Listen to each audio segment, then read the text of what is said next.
There we are. And with that, guys, we should be live here. Of course, they're talking about here right now on NFL Network who they think the best steals of this round are going to be. Javon Baker, wide receiver out of Florida, the deep ball specialist, we talked a little bit about yesterday, high on Daniel Jeremiah's list, as well as Frank Gore Jr., running back, which, yeah, he is going to be a steal somewhere in this draft. They're talking about now Will Shipley, running back out of Clemson. He's a do-it-all back, like they're saying right there, showing right there. He's returning kicks against Florida State, inside, outside, can literally do everything. He's going to be a value pick for some team, that's for sure. We actually had him too highly rated to be even featured on our draft special, so, but I'm excited. You know, we saw yesterday some of our draft special guys going a little higher than most people thought they would. Still looking to have our quarterbacks come off the board here. Really interested to see if any of them get drafted and where they go. Of course, all of our draft special running backs still on the board today. Kamani Vidal, Jaden Sheridan, Ray Davis, Imani Bailey, Isaiah Davis, Estime, and Lob. We honestly like a lot of the running backs deep in this class. Of course, we saw Ben Sinnott go off the board yesterday, the Kansas State tight end. Still got guys like Theo Johnson, Cade Stover, and A.J. Barner, as well as sneak guy Cam Grandy from the FCS.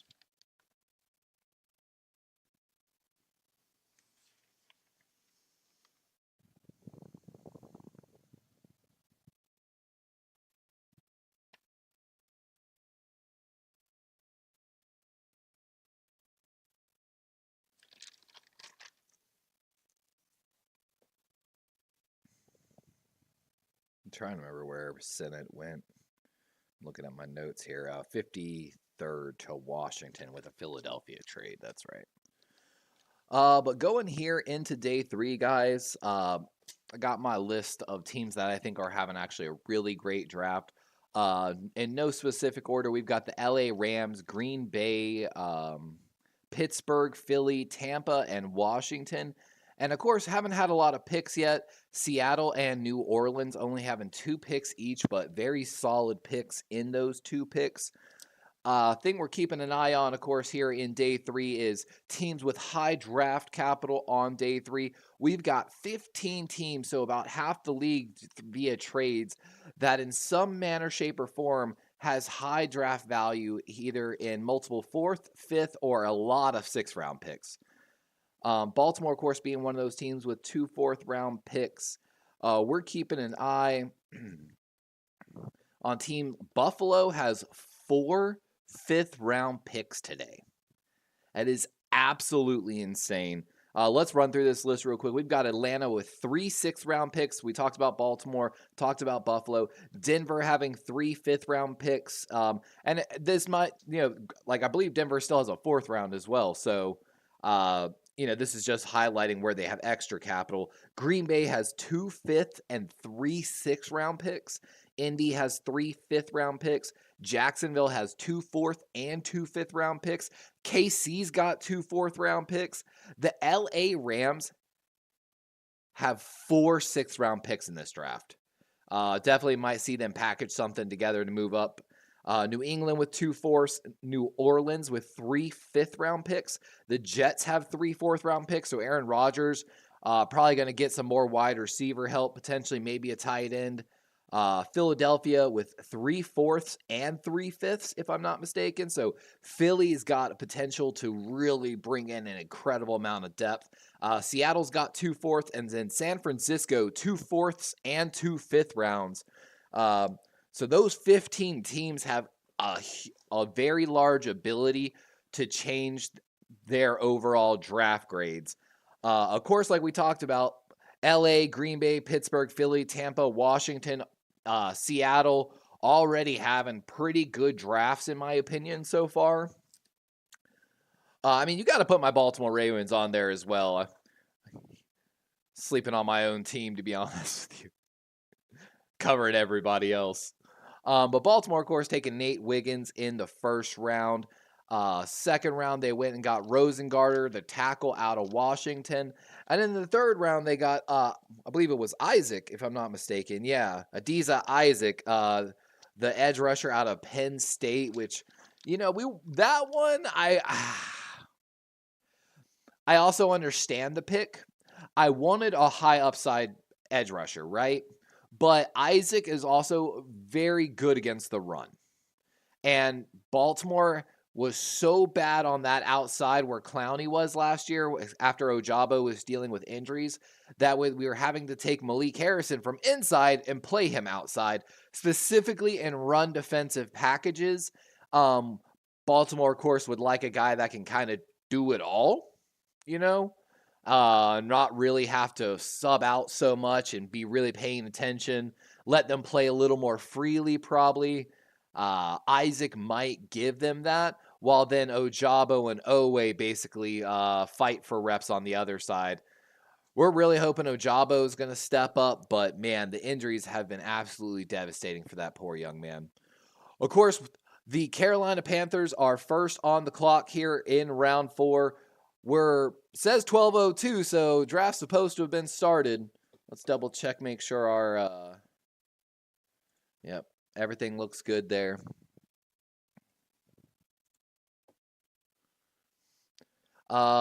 Needs for the Carolina Panthers still edge, center, and cornerback. Looking at that roster, they really do need a center. Wonder if this is where one comes off the board. We, of course, featured a few guys. One of the biggest potential reaches yesterday was Delmar Glaze, the tackle out of Maryland, going to the Oakland Raiders. Again, one of the guys we featured on our draft special. Really liked him, honestly, but crazy in the third round, honestly. Overall ranked player, I believe, or average draft position was 210th. There's some good guards here on the board, but they brought in some free agents at that position. They've got the center from Penn State as the number 1 overall ranked center on the board.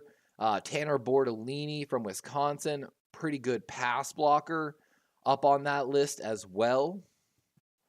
Bukes Limmer from Arkansas, a few other guys like the NC State. But we're about to get started here. We're drinking our espresso.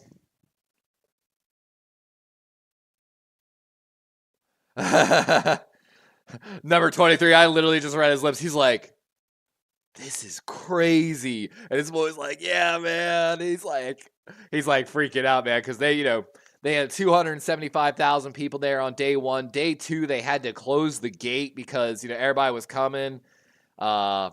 This is pretty crazy, all these guys up on the stage.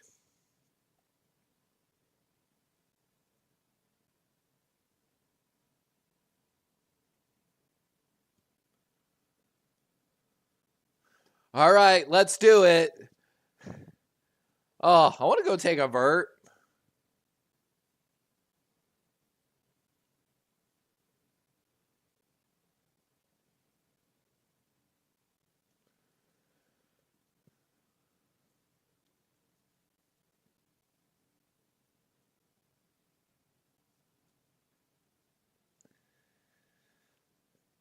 Oh, man. Yeah, like they were saying, Green Bay had 5 picks in those first 3 rounds, and they made a lot of picks. And officially, we are on the clock, 4:25 and ticking here, as we're waiting for Carolina to make the very first pick of this draft. Got to reload the page. There we go.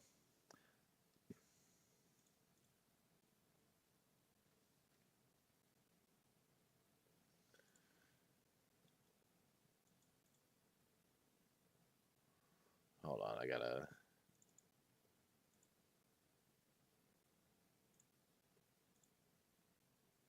Why is it not...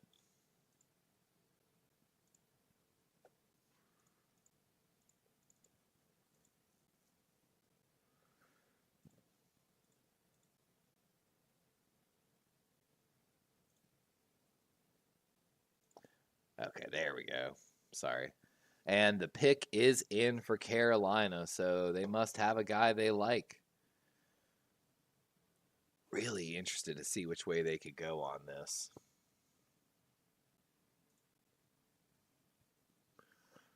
Are they going edge? Are they going center, corner?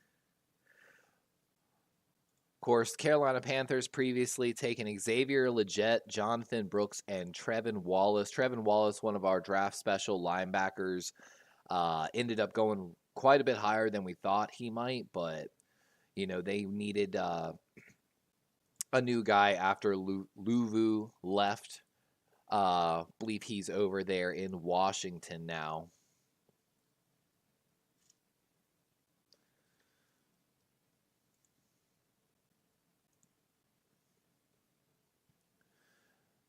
But Seattle on the clock here, second in this draft. Or I'm sorry, in this round. Really excited to see what they're going to do here. They've got 2 picks here in the 4th round, so they've got dealer's choice essentially. Didn't have a lot of picks in the first 2 days because they did not have a 2nd round pick, but they've got 2 4ths and 2 6ths, so got a lot of ability to add some good players here in this draft.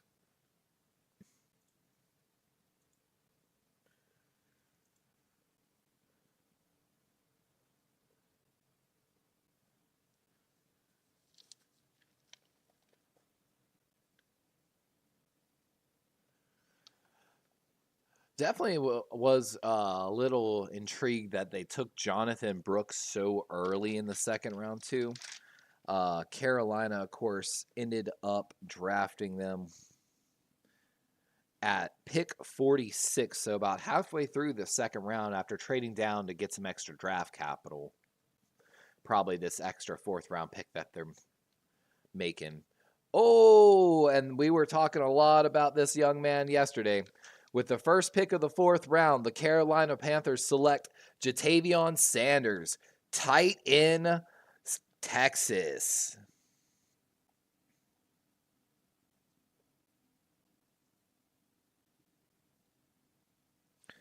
Oh, 6'3", 245 pound. Some people really thought he might go in the 2nd round. Overall, 43rd person on PFF's big board. Average depth of pick 49, going off the board at 101 to the Carolina Panthers.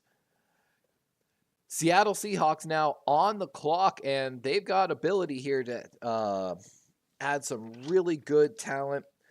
Seattle, of course, went with guard and defensive tackle, taking Jonathan Brooks and Christian Haynes with their 1st and 3rd pick. Great additions, even though they haven't had a lot of picks. Says their main need is edge, linebacker, and safety and guard. Let's take a look at that roster real quick here. So Seattle, of course, adding a guard already. Do need a center on this draft as well. Maybe a little bit of tackle help. Edge, yes and no. Definitely still looking for a safety as well. Definitely would be interested to see if they go the safety route here. Jaden Hicks from Washington State. Not a terrible pick. Cover corner, 6'3", 212, though. Built more like a strong safety.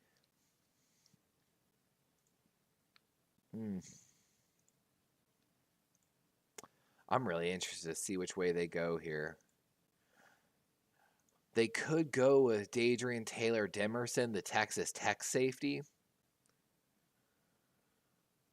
Like, played a lot of deep, played a lot of slot, got good versatility. Wouldn't be too surprised by that. And Denver just trading up here to come up actually for Seattle. So we'll have to get the details on that. So Denver now on the clock. Let's see. So Seattle's going to receive a 5th and a 6th round this year. Gives Denver a 7th, and they're going to move back about 20 spots here in the 4th round. Seattle adding even more picks here late in this draft. I'm excited for them. Let's take a look here. Yep, they've now got later for... Man, Seattle's got some serious draft capital now.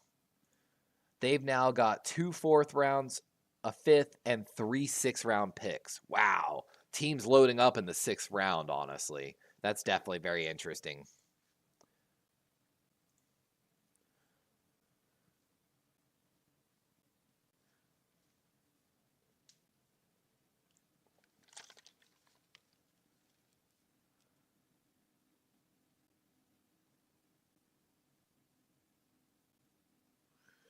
Wow. So Denver, of course, already drafted Bo Nix, the quarterback out of Oregon, in the 1st round.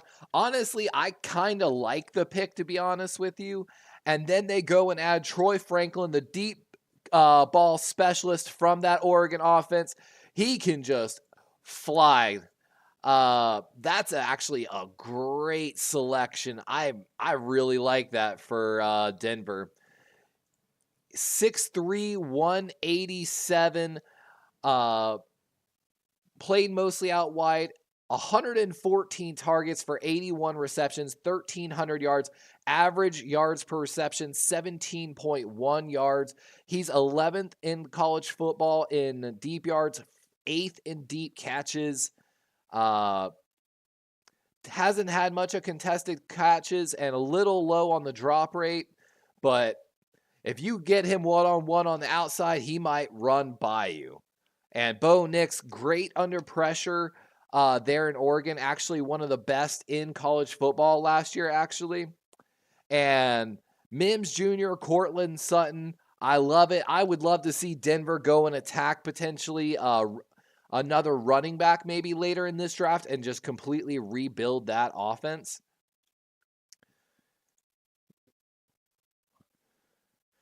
And yeah, Troy Franklin did look really bad at the combine. He was weaving all across when they were trying to get him to do crossing routes. That was definitely something they weren't very happy about.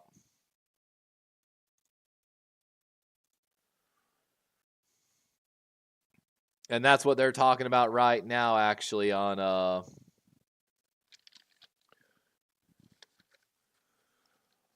Yep. And like they're talking about, look at Nukuo run that gauntlet, then look at Franklin, and you can see a very clear difference.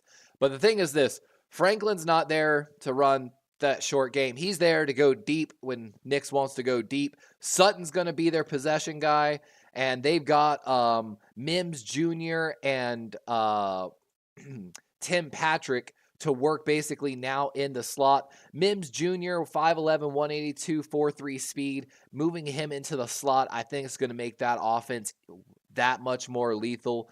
They might need to address a center pick here somewhere as well. So really looking forward to that. Need some cornerback and linebacker help, it would seem.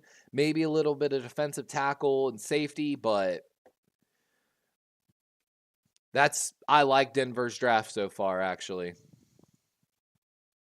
Jonah Ellis, a great edge rusher they got in the 3rd round earlier. Denver still has 2 5th-round picks, so they've still got the ability to add some more players in this draft. We've got New England on the clock with the pick is in, by the way. Let's take a look at New England's draft so far. So, of course, New England took Drake May 3rd overall, added Jalen Polk, the wide receiver from Washington, and then the tackle Caden Wallace, which not getting very good draft grades on day 2, if I remember correctly. But they've hit 1, 2, 3 on their needs and the 3 top draft positions in this draft. Of course, and there's the pick. Offensive guard Layden Robinson of Texas A&M as they continue to rebuild the offense in New England. Let me go and add that pick to my...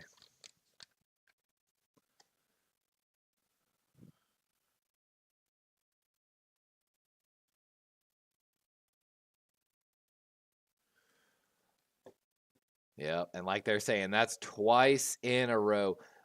This might be a little bit of a stretch. Rated 263, so The Patriots might be not getting a good report card here from the from the scouts and the analysts. Best year came in 2021, 10 games. He plays primarily right guard. Definitely better zone blocker than gap blocker. Had a better run grade as well. So maybe they're trying to change that and how they run the ball there in New England. Caden Wallace, of course, another one of those guys. So it seems like they're looking for specific style of offensive lineman, but I'm wondering maybe if they're reaching a little bit on some of these picks. What up, RC? How you doing today, my guy? I know, I can't believe that Michael Penix pick. Mind-blowing. Denver's going to look a lot different next year, guys. Brandon Perna's got to be excited about their draft so far, at least gaining some momentum. You know what I'm saying? We've got, of course, the Arizona Cardinals now on the clock. Let me double check. They have just had so many draft choices. Like they said, this is going to be their 8th draft choice of this draft. Let's run through the picks here.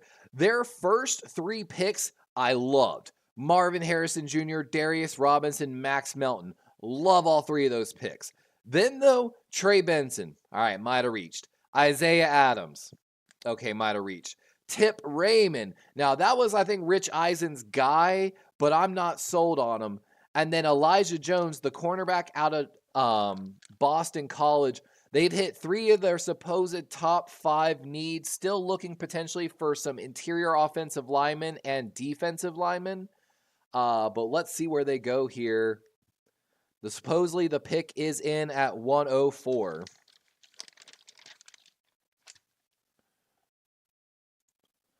Arizona, of course, one of these teams. Oh, no, I'm sorry. They don't have the draft capital. There's 15 teams we're keeping an eye on with high-level draft capital in day 3. Denver is one of those teams. Denver has, well, they had 3 fifth-round picks, but they traded one to come up and get Troy Franklin, which I support that. I think that was a pretty good trade. RC says, but are you shocked Bo Nix went to Denver at 12? Because I am. You know, I'm a little shocked, but the dude is a veteran-style leader, especially with Penix going at 8. I think Denver had their hand forced a little bit, to be honest with you. I think they would have loved to have traded down and got him in the 20s. But with Penix going at 8 and the Raiders sitting there, they knew they had to. I hate to say it, their hand was forced. So I think going and also adding Troy Franklin, and I'm telling you, if there's any quarterback in this class that gives like early Russell Wilson vibes, it's Bo Nix. I'm telling you. He was one of the best quarterbacks, was the best quarterback, if I'm not mistaken, under pressure last year in the NCAA. Absolutely lit it up whenever he was stressed. So even if the Denver offensive line can't protect him, I have a feeling that the style of throws and offense that he's going to be running with Sean Payton is going to get the ball out of his hands lightning quick.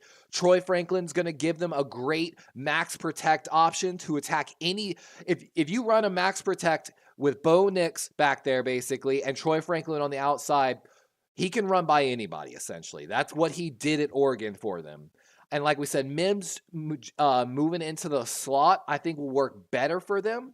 And then, of course, they still have Sutton on the outside as well. And, there goes one of the safeties we were just talking about to Arizona. That's a great pick, actually.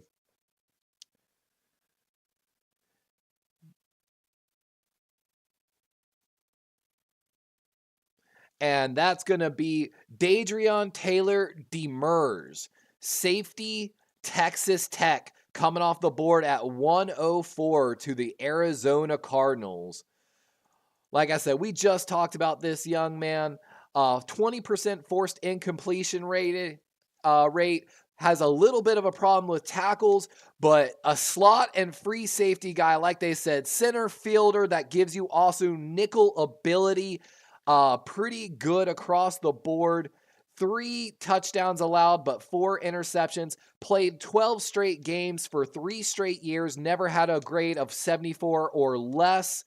Like I say, I love this pick. Cut down on his missed tackles from 2022 to in 2023, which is what you like to see. That's a great pick for the Arizona Cardinals. Arizona is going to be a completely different team next year. That's all I got to say. He's going to come in and challenge Buda Baker right away, as well as adding in basically, I think we might see some teams maybe copying what Mike McDonald last year and having this 3 safety look. Of course, the Ravens had this 3 safety look where they would then drop Kyle Hamilton down into the box, allow him to match up against tight ends or whoever it may be. And maybe we're seeing a little bit of that here with the Arizona Cardinals defense. Definitely something to keep an eye on next year. We've got the LA Chargers now on the clock. And, of course, they've had a just Jim Harbaugh kind of draft. Joe Alt with their first pick at 5. Ladd McConkey, the best route runner in this draft class. Definitely going to be a Keenan Allen replacement. In the 3rd round, they brought in Junior Colson, one of the top linebackers in this draft. The former guy that ran the Michigan offense at Michigan. So Jim Harbaugh went and got his starting middle linebacker to come run that defense in Michigan. Wonder if they maybe add another Michigan player here. Of course, Michigan having a great draft so far.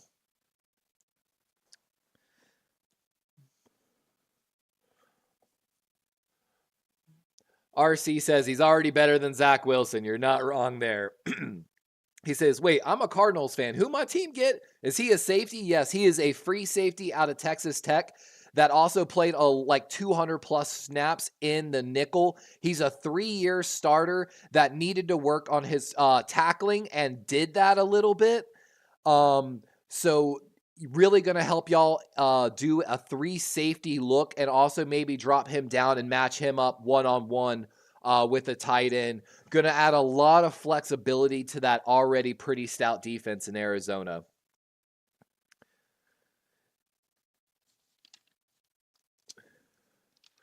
Oh, and the LA Chargers adding a edge player here from Alabama. That's going to be Justin Ebojobi, 6'4", 297 pound. Just, they've had so many edge rushers that a lot of these guys have had to just basically sit and wait. This is, again, kind of a classic Jim Harbaugh kind of pick. Absolutely great in his run defense. Not really as great of a pass rusher. Still put up 7 sacks, though, and 18 hurries, despite only a 7.9% run rate. 8.9% run stop rate. So, like I said, really good against the run. 15 games in 2021. 2022 lost his job probably like Will Anderson and Dallas Turner. And then came back this year with another 14 games and played outstanding. Can play B-gap, over tackle, or outside the tackle. He's got 301 snaps outside and then 169 and 149 over tackle and B-gap. That's a great pick, honestly, by the LA Chargers there. They're continuing just to load up on good players. And we've got the Tennessee Titans now on the clock. And they've got the pick in. Their first pick, this is one of those ones I got to add Tennessee to my list with Seattle and New Orleans. Not a lot of picks didn't have a 3rd round pick, but J.C. Latham in the 1st round was a little bit of a surprise. The first, what up, Oak Squirrel? Was the first right tackle taken off the board. And then they went and took the 2nd defensive tackle from Texas, T'Vondre Sweat, the 360-pound giant. I'm telling you, T'Vondre Sweat is one of those ultimate boom bust. You are either about to possibly get the best defensive lineman in this draft and a generational talent for a while, or he's going to have some weight issues and maybe get his knee taken out, and you're going to cry about wasting a 2nd round pick on him. But he also led the NCAA in passes batted down at the line of scrimmage, tied for that category with 6. So I love his ability to just also read, and he played great football there with the Seattle first round pick. But Oak, how you doing today, my guy? How you feeling about your team?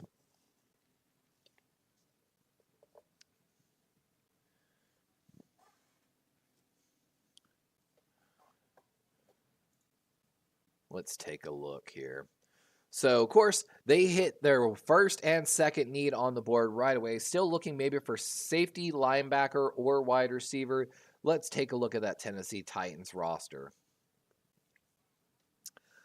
They've got Latham here penciled in as the starting left tackle. I don't know how true that is. They're definitely set at wide receiver, so I really wouldn't go there. Definitely need some safety and linebacker help, and can always add edge, corner, and defensive line. They are looking for a tight end as well. Maybe this is where we see Theo Johnson come off the board to Tennessee. But, of course, they made the trade for L'Jarius Sneed from the Kansas City Chiefs. So that's their starting outside corner. Whew, the AC just cut on. It got cold. I'm really excited to see who's going to be the next quarterback to come off the board. PFF's big board's got Spencer Rattler, Michael Pratt, Jordan Travis, and Joe Milton as the next highest quarterbacks on the board. But if you watch my draft special, you know we got some sleepers here in the quarterback room that we're excited to see if they get drafted or become priority free agent signings. We're praying for all the young men that are hoping for that phone call today. I hope your dream comes true, young man. Whoever you are out there. I can only imagine, what it would be like to get that call, But Tennessee doesn't have a lot of picks, of course, after the Sneed trade. They've got a 4th, a 5th, a 6th, and then 2 7ths. So not any extra draft capital, but it just means they've really got to nail every one of these picks. They definitely hit earlier on that. I forgot that to add in on the depth chart there, Tavondre. And there goes a good linebacker off the board.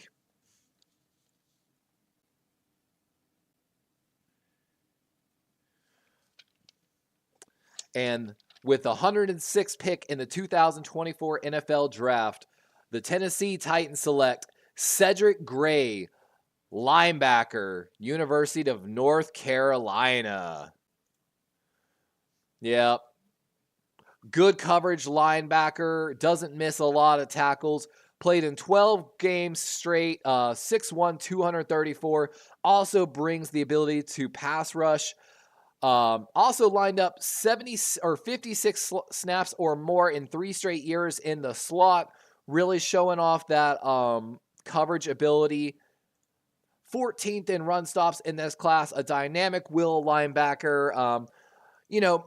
For all the linebackers, every linebacker usually struggles their first year when they get into the NFL with play recognition. It's just the dynamic and speed of the offense. But might take a year, he might have a rough year this year, but he's got some potential next year to be an absolute star for Tennessee. He could work his way into that starting lineup over maybe Kenneth Murray Jr., the first round pick in 2020, but having not too great of a year. They have also got Jack Gibbons on the other side. Maybe they deploy him actually on the outside a little more, and they're showing right there, Theo Johnson, the top athleticism scores in this entire draft at tight end. We're really interested to see where he comes off the board here, as the New York Giants are on the clock now. New York, of course, took Malik Neighbors in the first round, Tyler Nubin, the safety out of Minnesota, in the second round, and Andrew Phillips, cornerback. Oh, and we were just talking about him, and there he goes. As Dan Jones getting a new weapon over in New York. With the 107th pick in the 2000 NFL Draft, the New York Giants select Theo Johnson, tight end, Penn State. the most athletic guy in this draft, tight end. Absolutely lit it up at the combine, of course. There's going to be, they called him a linebacker on NFL. Ha ha ha ha. You messed it up. But 6'6", 259, more like 6'6". Like I said, he has all the measurables you're looking for. Ranking above the 70th percentile in height and weight in this draft class. Really long arms. It's one of those ones. If he develops in the NFL, he could be the Sam Laporta potentially of this draft. Of course, Sam Laporta, a much more refined product when he came into the draft last year. But if you had to put like athleticism against athleticism, Theo Johnson is a great comparison, honestly. And it looks like we've got Minnesota now coming on the clock here. That's a great pick by the New York Giants. Adding Malik Neighbors, Theo Johnson. They finally adding some weapons for Dan Jones. This is the put up or shut up year for Dan Jones. And if you don't know also, if I'm not mistaken, they can move on from Dan Jones's contract with minimal loss after this year. So if Dan Jones doesn't work out, guys, it's okay. You just rebuilt the offense for the next guy next year. And with so many teams taking quarterbacks this year, next year, you're probably going to have a really good, won't be as needed position. RC says, how many great players come out of these late rounds, bro? Approximately. I mean, if you go back and watch my recap from my draft special last year, there were a lot of 4th round and 3rd round starter guys. You know what I'm saying? Like, this is where you make your team, I'm telling you. And because the COVID years, these draft classes have kind of been getting deeper. But also at the same time, NIL, this was the first year where there wasn't a lot of underclassmen coming out in this draft class because of the NIL money. So, and there goes Kyrie Jackson, corner from Oregon, going off the board here to Minnesota.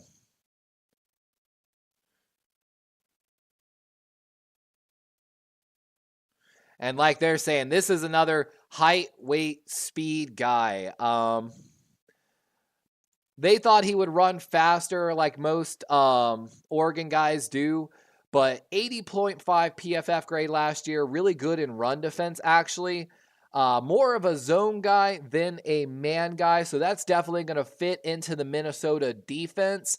Kyrie Jackson was probably a guy that needed to go to the right system. And honestly, Minnesota's probably a great fit for him. 6'3", 195-pound corner. Let's take a look at this depth chart here. So, of course, they needed some cornerback help. Murphy Jr., Byron Murphy Jr., and Akab. I can't even say his name. I'm sorry. Akab and Medalist started in as their other corners. He might fight to start next year.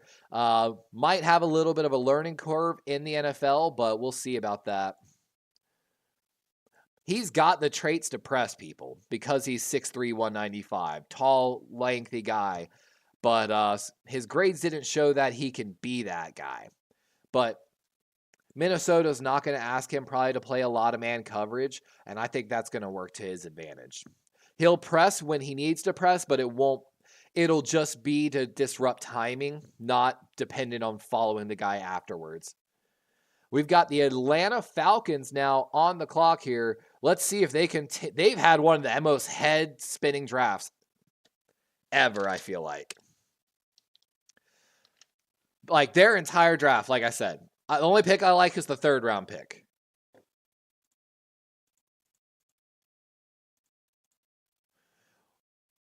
Oh, what the heck is going on in Atlanta? What are they smoking, bro? With the 109th pick in the 2024 NFL Draft, the Atlanta Falcons select Brandon Dorless, defensive lineman, Oregon. I am so... So, of course, one of the highest rated players on the board. Like, you can't be upset about that, but he's a tweener at 6'3", 283. He's definitely going to play on the outside in this offense, so you can consider him essentially an edge player. He definitely had to go to the right 4-3 system, but they also just drafted Braylon Trice earlier in this draft.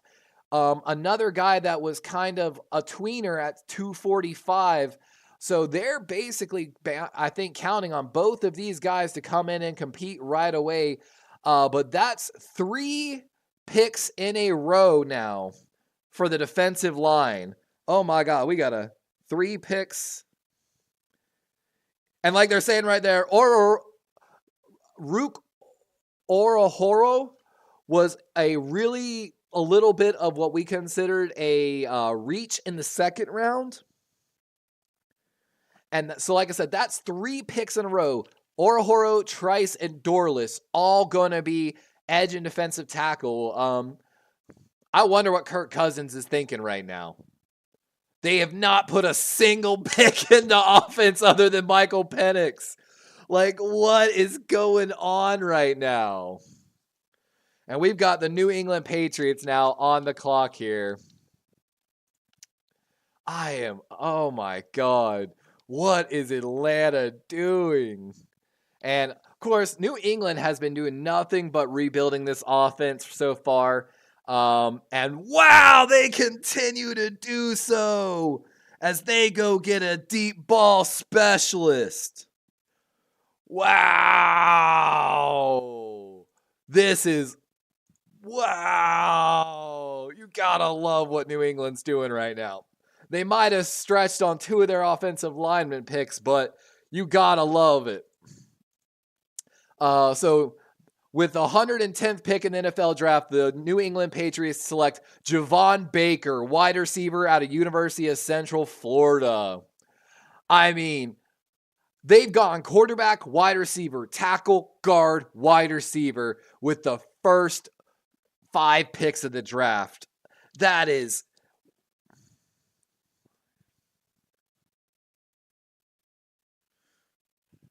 New England is going to have a completely different offense next year. They might be something to watch. Drake May threw some beautiful dimes over the middle. They got a deep ball guy. They got a route specialist in Jalen Polk. I'd be excited if I was a New England fan, to be honest with you. And we've got Green Bay on the clock now. Here, traded from the New York Jets. I don't know if they traded up or if this is a result of a trade yesterday. TJ Tampa, though, continues his slide down the boards, just like Cooper yesterday. These Iowa and Iowa State cornerbacks, average depth pick for TJ Tampa was 53. We're at pick 111 right now. I'm very interested to see where he goes. So let's take a look here at Green Bay's draft so far. Of course, Green Bay had 2 5th rounds and 3 6th rounds, so they probably actually did trade up here, which we talked about they might do. My God, Green Bay. They have 2 4ths, 2 5ths, and 3 6. Holy excuse my language, they are. What did they trade for a 4th this year? Green Bay is about to have an insane fucking draft. Excuse my language, but like, what the heck? Like, what the heck, bro? I'm sorry, I'm just blown away. So they've, again, Jordan Morgan with their first pick, Edgerrin Cooper with their second, Javon Bullard, Marshawn Lloyd, Tyron Hopper. So they brought in 2 linebackers, a safety, a tackle, and a running back. They've had an absolute great draft. Javon Bullard, one of the best top-ranked free safety in this draft class, center fielder. Edgerrin Cooper, an absolute nightmare for teams. Tyron Hopper, underrated linebacker in this draft. Marshawn Lloyd, the highest-rated elusive running back in this draft. Of course, looked like a stud at the combine. Jordan Morgan might have been a reach, but a lot of teams really loved what they saw out of him. He was one of the last borderline first-round tackles, so you can't be too mad at the pick at 25. But I'm really excited to see where they go, as the pick is in, of course, for Green Bay as they traded into this pick.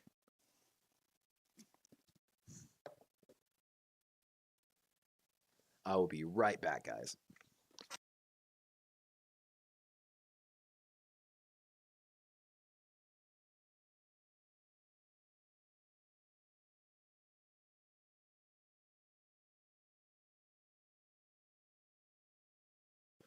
Whew.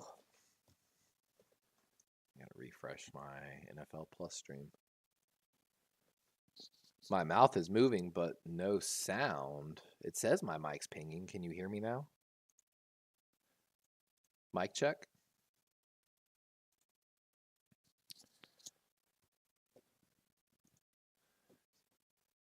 It says my mic's pinging. Wonder if I was having an issue right there.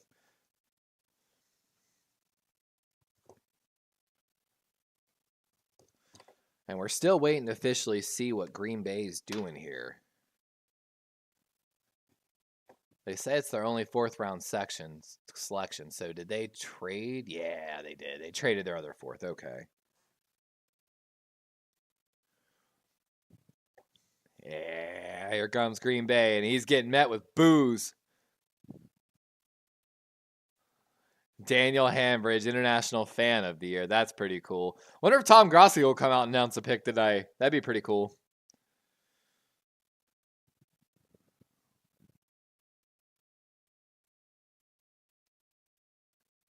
I love this guy, dude.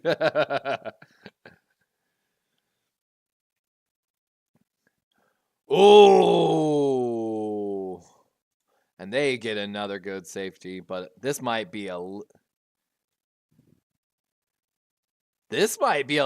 bit of a reach here.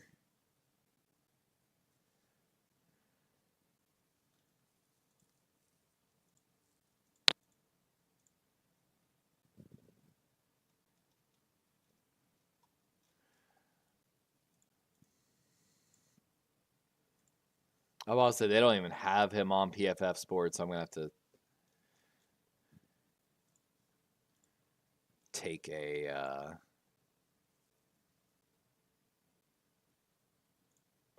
we're just gonna take someone there. But sorry, I gotta grab that real quick. Evan Williams.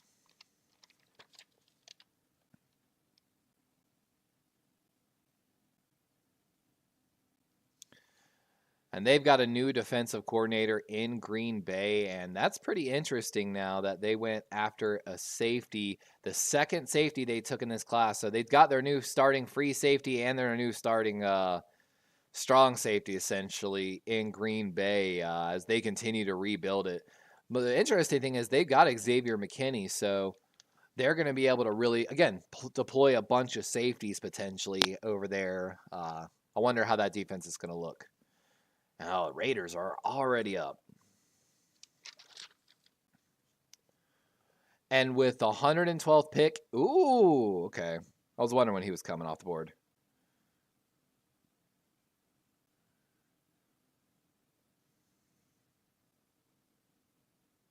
And like they're saying, raw player, 6'2", 188, basically took over there for Emmanuel Forbes after he got drafted to the Washington Commanders. 4'3", 440, suits that Oakland style. You know, they do need some cornerback help over there. They took Jacorian Bennett last year. He had to start outside, and he was rated as one of the worst corners in the NFL last year. And we've got Baltimore on the clock here. Let's go. I want to see. And this is through Denver, through New York.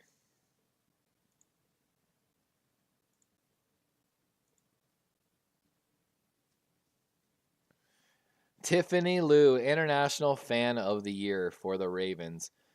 Ravens have the 13th pick in this fourth round.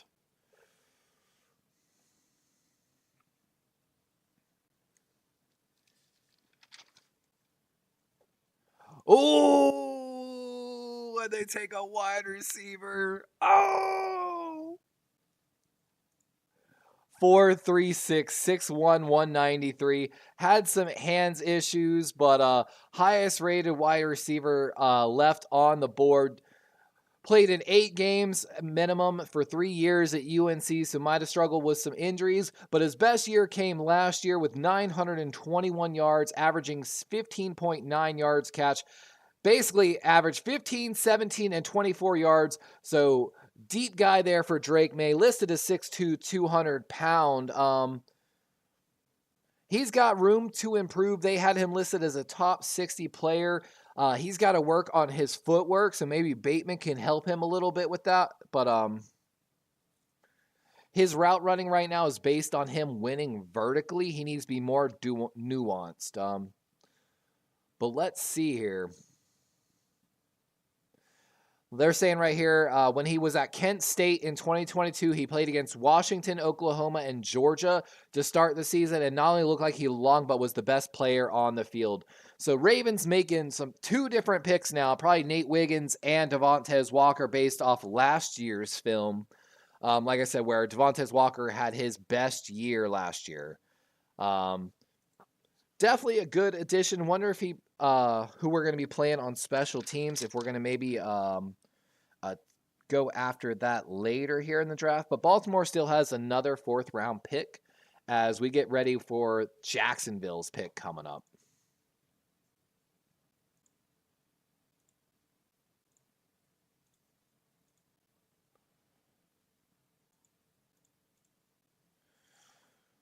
So Jacksonville, of course, took Brian Thompson Jr. Out of LSU with their first pick, doubled up on the LSU guys with defensive tackle Mason Smith in the 2nd round, and then added one of our draft special guys, Jerry Jones, who we thought was going to be a 4th round pick in the 3rd round, defensive back out of Florida State.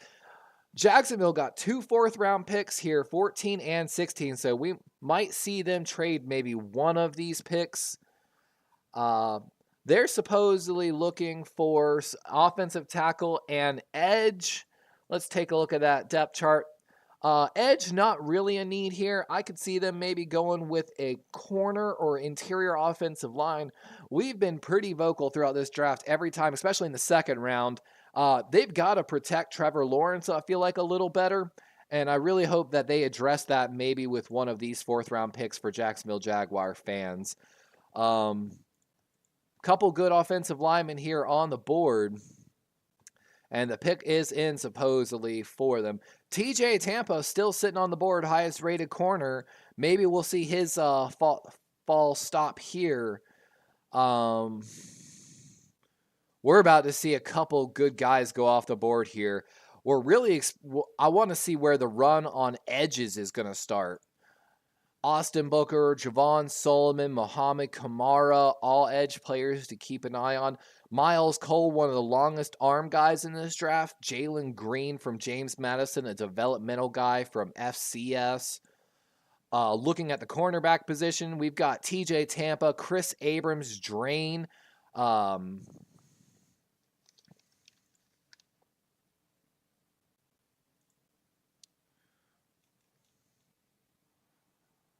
Hold on, I might have mistaken on one of the picks yesterday.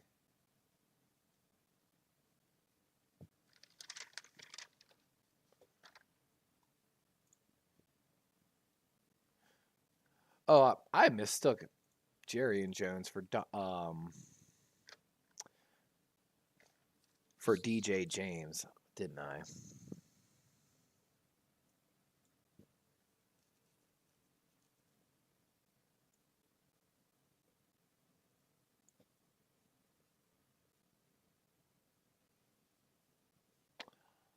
I mistook DJ James, still on the board as well, one of my favorite guys. Cam Hart.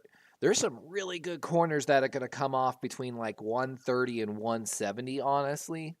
And then there's going to be a big drop. But there's like 1, 2, 3 corners, 4 maybe, that have like potential low-level starter this year that could develop into really good starters, and then maybe 2 to 3 guys that really might need some time to develop, but then of course could become solid players at cornerback.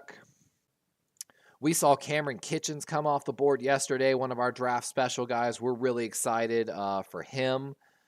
I think he went to the LA Rams, if I'm not mistaken.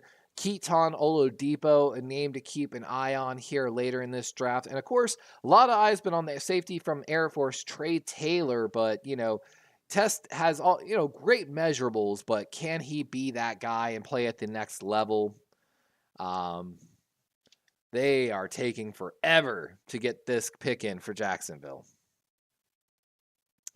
Do they address the offensive line here? Oh, and they do! Let's go, Jacksonville! Great pick. One of our draft special guys. We were wondering where he was going to end up.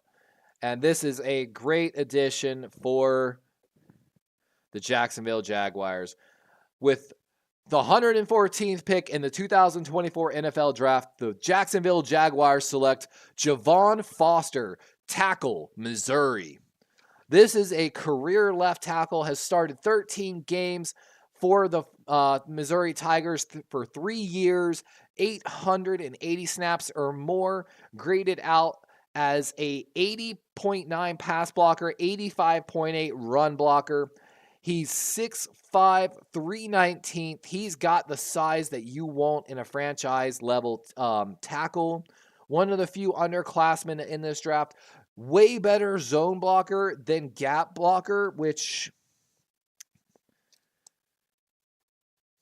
Jacksonville, I believe, runs more zone style than anything.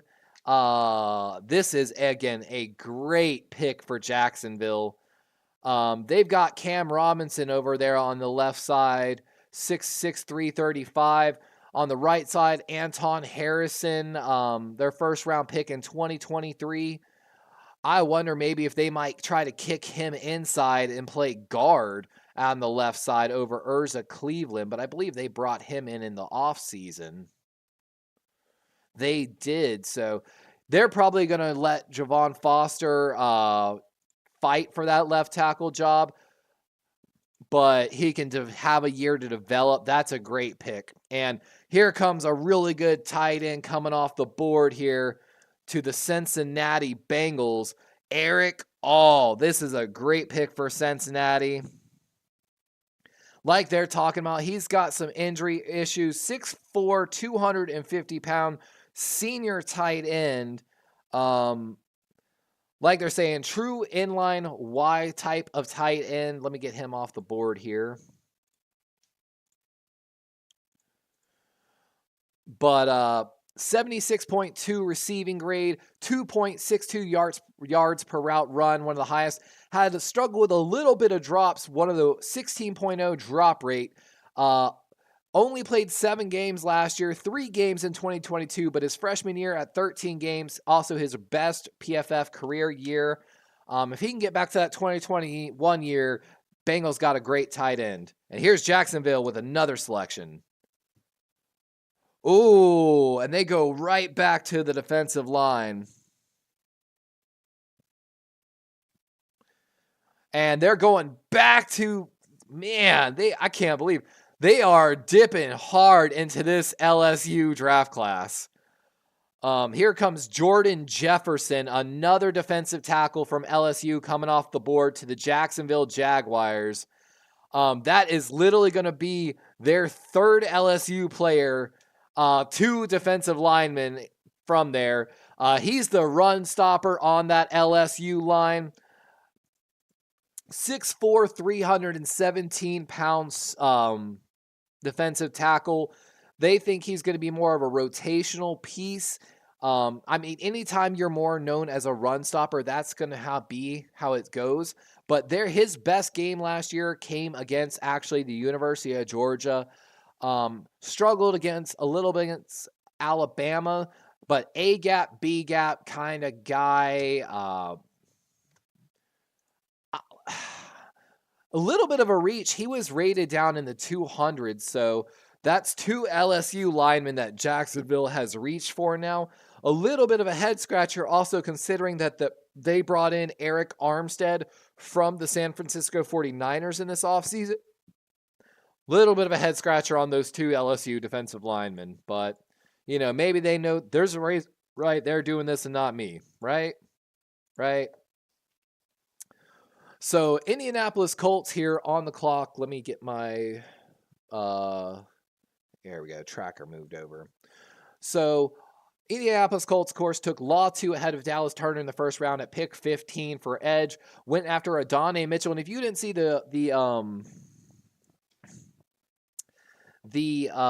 interview today, the GM of the Colts absolutely going after reporters saying Adonai Mitchell had character issues and how dare they do that to that young man.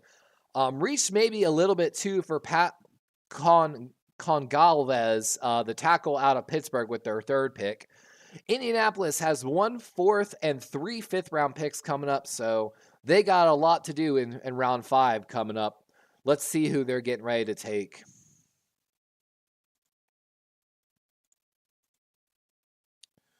Of course, still need tight end, maybe a little bit of safety corner help. They have Rodney Thomas, the second, their 2020 round, 7th-round pick penciled in at free safety.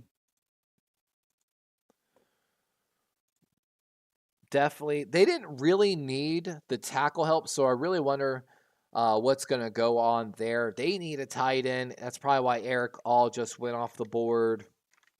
Could use some linebacker help as well. Let's see where they go. They're going to really add in some good depth here in the 5th round. If Anthony Richardson can get back to his form after injury, I'm telling you, man.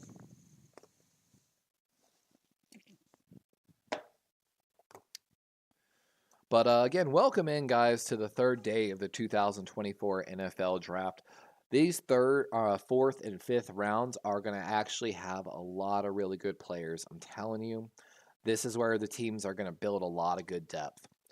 We really think some of these guys are actually going to come in and compete against their starters right away.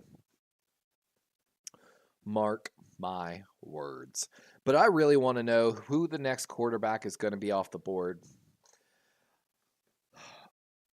And like I said, there's 15 teams coming up that have high day 3 draft capital. I don't include the 7th round in that. And we've had a few teams that we've really enjoyed their drafts so far. Still have a little bit to go, though, before we can truly judge the full draft class. We'll try to get our own separate grades out with every round later. Oh, we're finally out of espresso. And Bjorn Werner coming in to announce the Indianapolis Colts pick.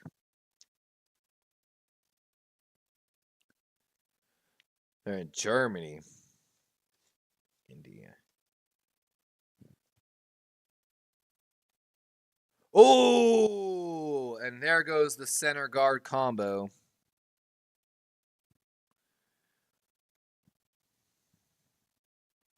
Looked really good at the combine. 6'4", 303 pound. 1 sack allowed in 2023, like they're talking about there.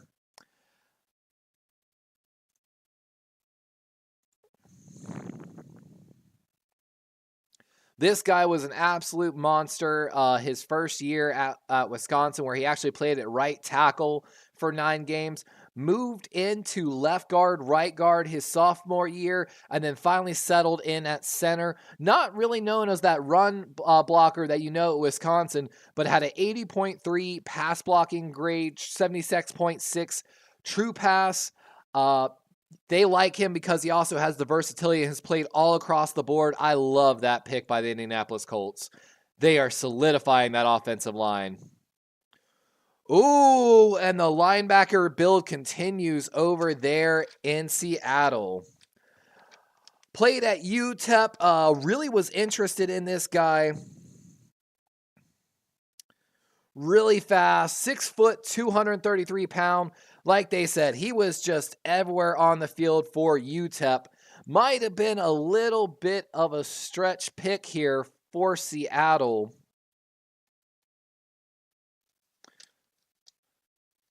But like they said, he was in a lot of people's pound the table for Daniel Jeremiah. They really like him. I think we talked about him a little bit on the draft special. Let me double check here. Didn't have it, but he came up and flashed across our stuff a few times. A tackle monster, basically. That's going to be a very interesting pick here for Seattle. Let me double check their draft real quick. I mean, the thing is this, they signed 2 linebackers in the free agency, Tyrell Dodson as well as a guy from Miami.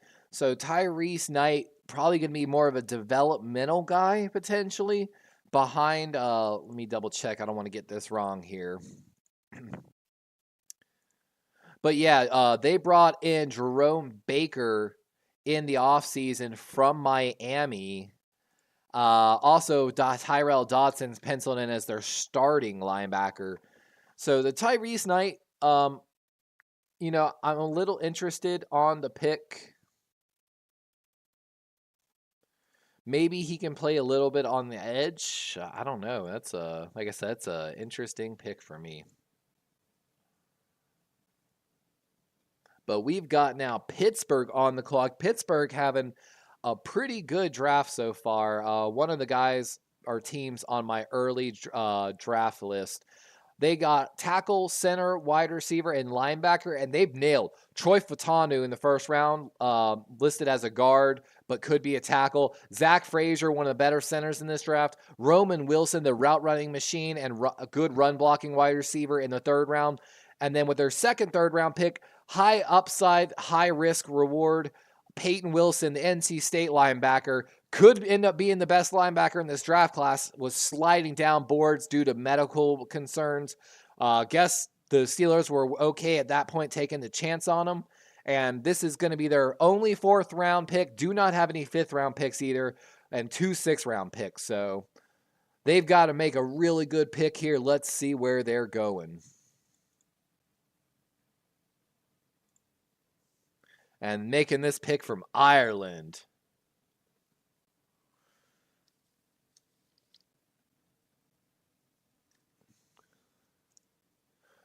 Ooh! Oh, that's such a Pittsburgh-style player. Oh! We featured this guy on the draft special. We wouldn't have been surprised if he went in the 2nd or 3rd round, to be honest with you. Mason McCormick, guard out of South Dakota State. This is a slobber knocker type of guard. Starter 3 years over there. Steadily improved.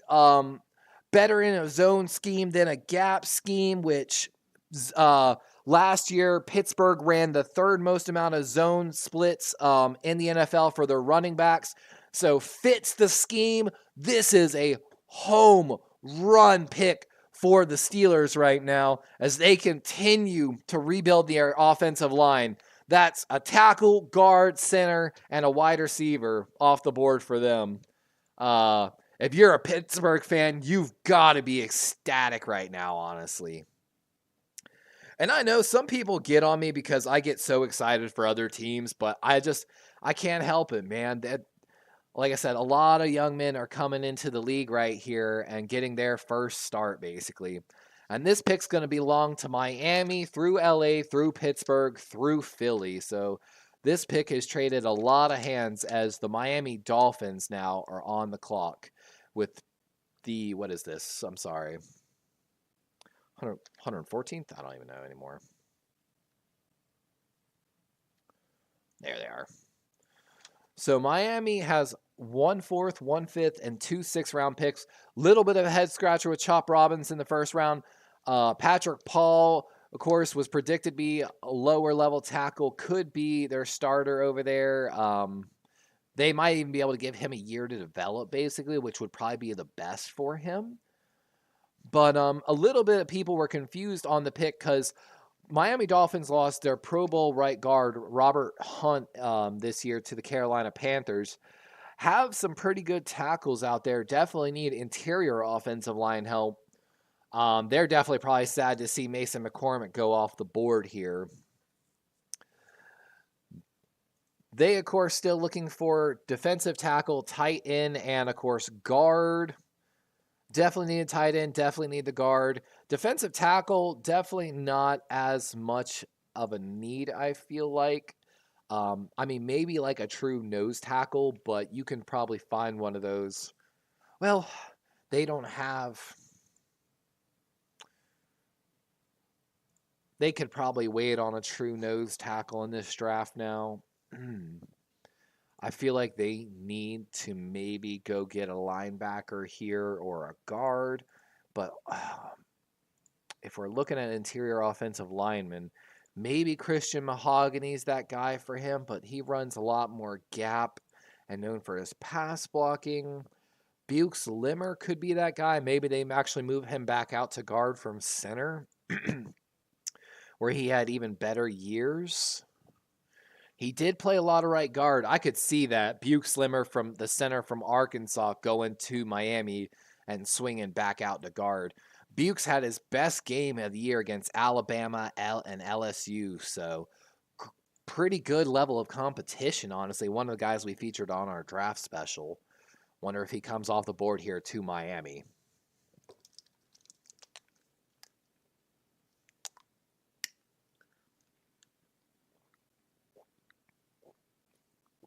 Oh.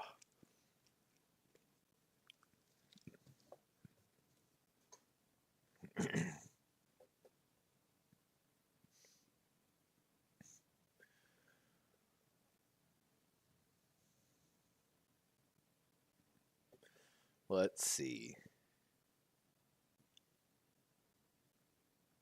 And ooh, Miami traded next year's third-round pick to come up right now, to come up to this pick in fourth. So Miami must be really after somebody right now. Maybe with Mason McCormick going off the board, that's who they're looking at, an interior offensive lineman. Maybe they're coming up here for a tight end that they really like.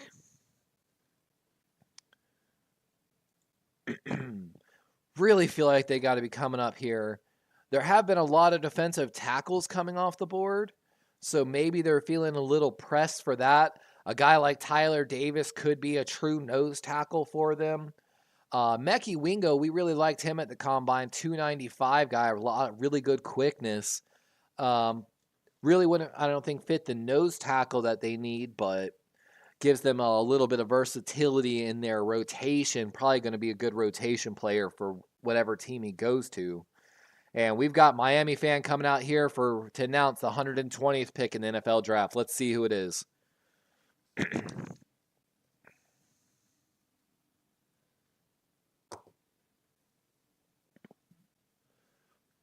I've got to hope, as a Baltimore Ravens fan, that Pittsburgh just shits their pants with Russell Wilson and Justin Fields, because that offensive line is going to be good next year. Oh, this is not a bad pick, but what? Like, why?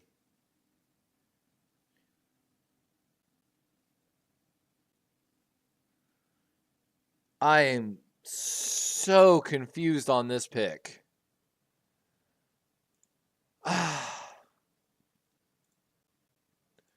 I am so confused on this pick by Miami. 5'11", 210-pound running back. Do-it-all guy for Tennessee. Like they said, another home run hitter with 4.38 speed, but maybe they're planning to move Devon Kane to slot wide receiver? I'm just so confused. You've got Raheem Mostert. You've got Devon Kane. And you had another running back? I mean, I feel like they had to address the offensive line here. Like, don't get me wrong, Jalen Wright is a great running back. But why?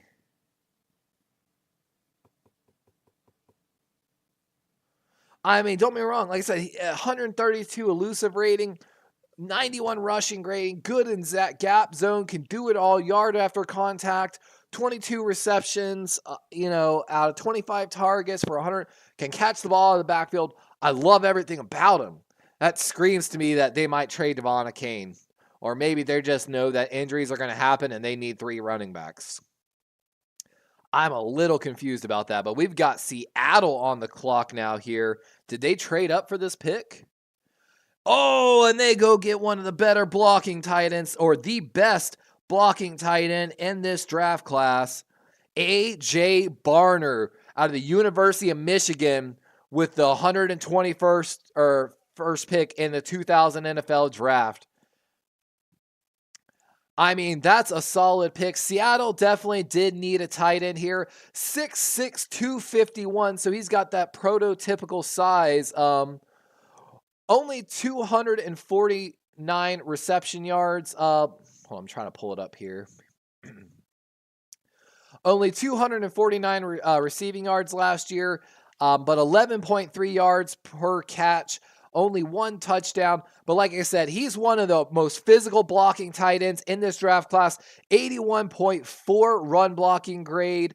Like I said, prototypical guy. Definitely thought he had true to number 2 tight end potential in this draft. Really would like to see a guy that has more ability to stretch the field on deep crossers. But this is a guy that can maybe develop into a solid tight end, but really had him more as a high tight end number 2. But maybe he can develop into a sure hand guy. But like they said, Mike McDonald knows that tight end really well from the University of Michigan. So slightly above contested catch rate, little low on the drop rate. So I don't know, a little bit of a stretch on that pick, I feel like, for Barner. And we've got Chicago up now with pick 122. And let's see if they continue their day.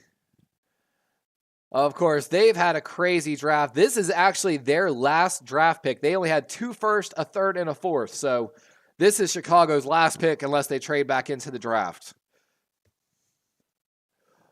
What? We've got our first punter coming off the board here. Wow. Tory Taylor, punter out of Iowa, coming off the board here. 73.0 plus punt grade in 4 straight seasons. Saw him ranked 11th in punting grade last year in PFF. He is an NFL punter, supposedly. But, wow, what a twist pick here. That's crazy. So, technically, I consider a punter part of the offense because they come in on the 4th down on offense. Chicago goes technically with the punter, all offense in this draft with every single pick. Quarterback, wide receiver, tackle, punter. My gosh, I wonder if we'll see Chicago trade back into this draft, though. That's going to be a big story to keep an eye on. As we've got Dallas now on the clock here. I'm sorry, not Dallas. Houston, my apologies.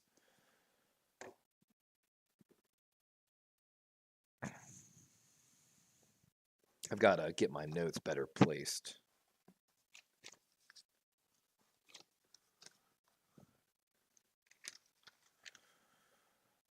Let's see what Houston...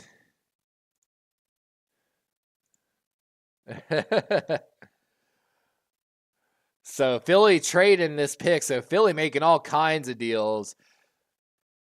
Houston having a pretty good draft so far.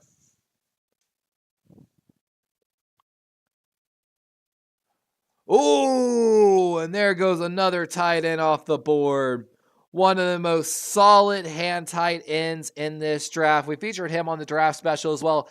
6'3", 247-pound tight end from Ohio State going to the Houston Texans. And here they are showing him like massaging like a cow to work out his hands. That's funny. Kneading the leather. That's hilarious. 79.4 receiving grade, one of the highest yards per route run, 60% contested catch rate, so great contested catch rate. 576 yards last year for Ohio State. 12 games minimum starter for 3 years straight. He was a linebacker that flipped into a tight end. So while he still might have to work on his blocking mechanics, he's probably got great body control and really good athleticism. And any linebacker that moves a tight end's probably got that mentality to still hit somebody. So while he still develops his blocking, he's going to give you a sure-handed receiving threat at tight end.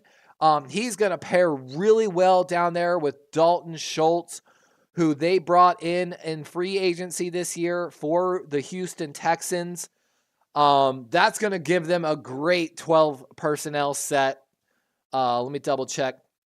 Yeah, they needed a second tight end, and that's going to give them a tight end that can probably sit behind Schultz for a year and slowly develop into a starter. Might even have a small chance to overtake Schultz in this first year. That's a great pick by the Houston Texans here in the 4th round. And San Francisco now making their selection here at the 124th pick. Looks like they traded up from Dallas to come get this pick. San Francisco, of course, had 2 5th-round selections, 2 4s, so this actually might have been a result of a trade earlier in the draft.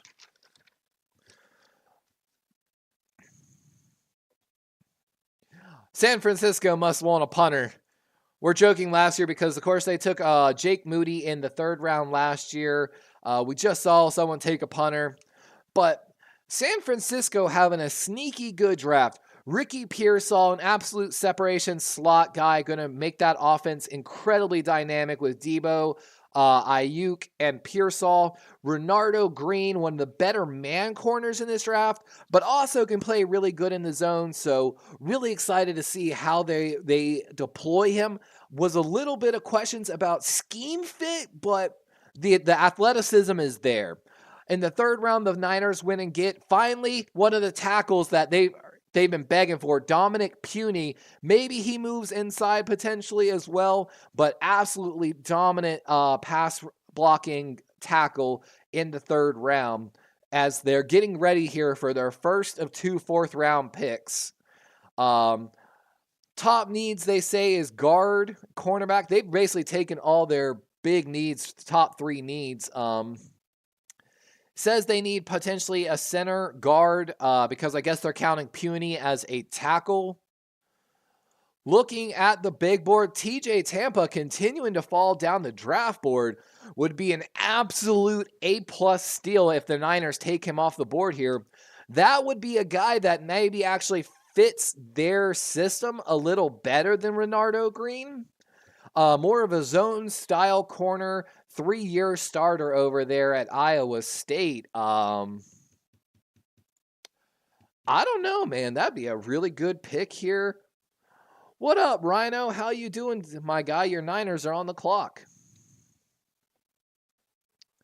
Y'all have had a sneaky good draft so far.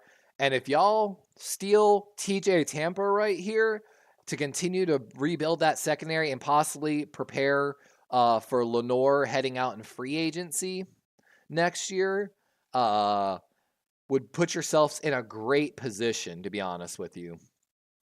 Really excited to see what the Niners do right here. They've had, like I said, a sneaky good draft. What up, my guy? We're really excited. Oh!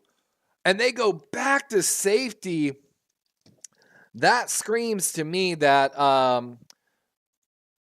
that Hufanga's knee might not be responding like they want to. They go with the 124th pick in the NFL draft. The San Francisco 49ers select Malik Mustafa, safety out of Wake Forest. And that's a solid safety. He just missed out on our draft special. Really good run defense. So, again, it's a little questionable because they have, this would be like a third guy. Hufanga, Brown, and Mustafa, all kind of like, I feel like the same mold of safety. Mustafa, 5'11", 207-pound, a tone setter. Played more strong safety, does not have the long speed. So, maybe the 49ers GM knows what they're doing, but another swing and for a strong safety, which Jair Brown was...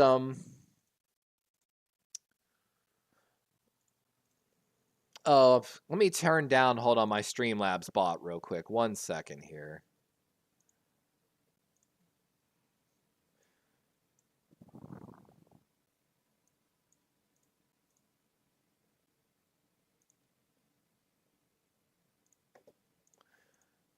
All right. Sorry about that. It should be better now, Rising Rhino.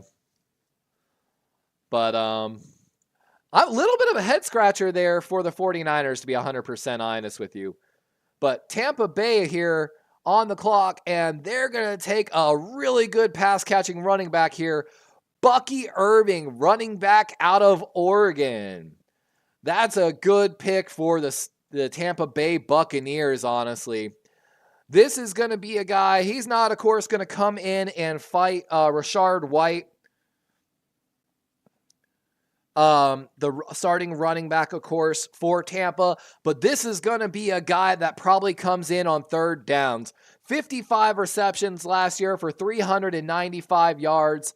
101 of the more elusive guys in this draft as well. 5'10", 195. So, of course, doesn't have maybe that frame to be the inside type of guy. But he's also probably going to be a good return option for the Tampa Bay Buccaneers. I absolutely love this pick here in the 4th round for Tampa Bay. Absolutely adds depth to their room. Hold on, I forgot to take Mustafa off the board.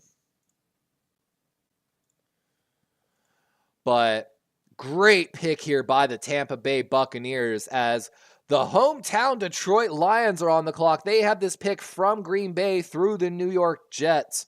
126 on the clock in the 4th round as we're almost here at the end of the 4th. Baltimore's pick coming about 5 picks away now after Detroit. Detroit 313, so the clock running here on Detroit. They might be in some trade conversations right now. Let's take a look at Detroit's draft so far. So Detroit, of course, took double cornerbacks in Terrion Arnold and Eric Rakestraw Jr. I got to add Detroit to that too.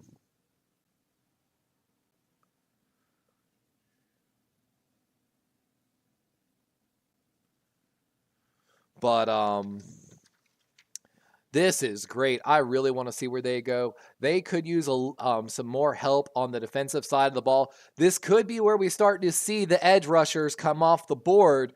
But with Detroit going back-to-back corner, no way they go after TJ Tampa here. Jaden Hicks could be a safety we see come off the board. Maybe Keaton Oladipo. Let's take a look at Detroit's roster real quick.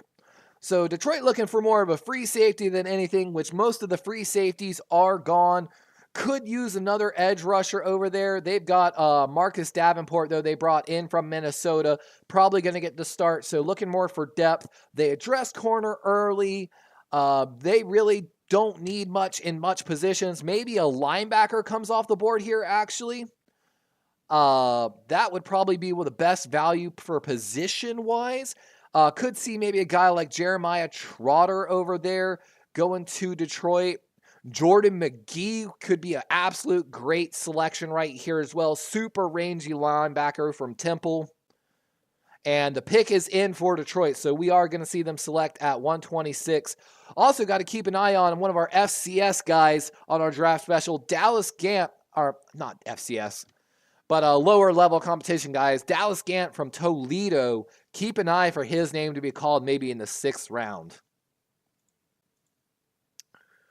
But Lions have 1 4th round, 1 5th, and 2 6th rounds. So we're going to hear from more of them in the 6th round.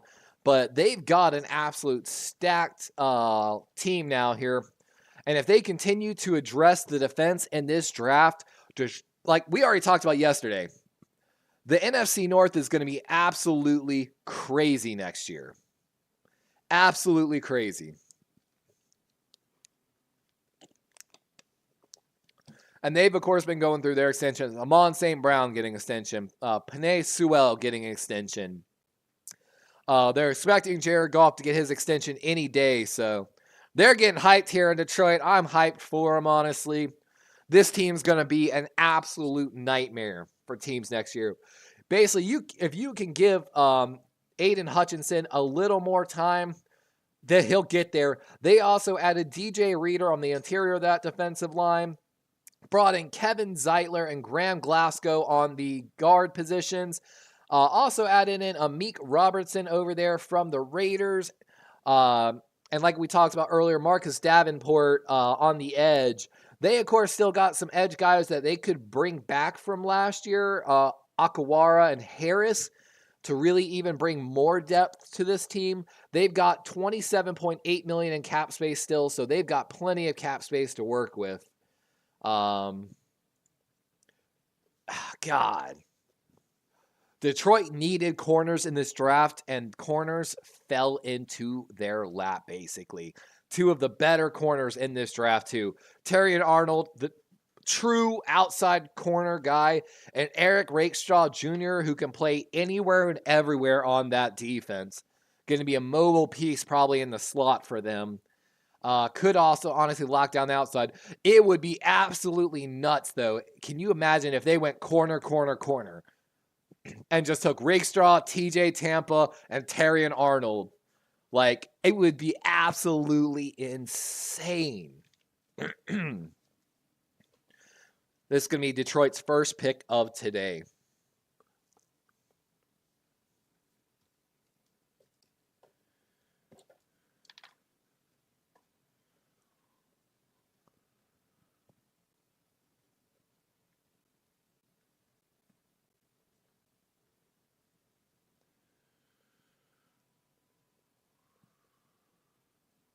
Big Grinch.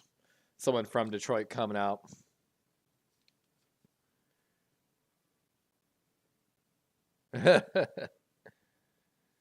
She's hyping up the crowd here.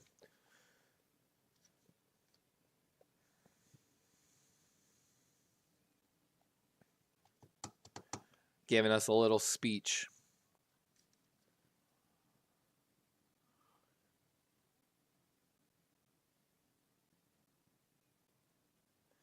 And Detroit has 2020 NFL draft has broken officially the all-time record for attendance. So 700,000 and counting.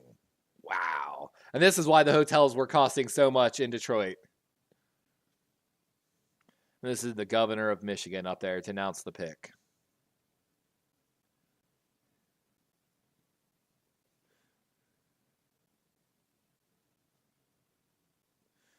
And this pick, like she's saying, coming from the Jets.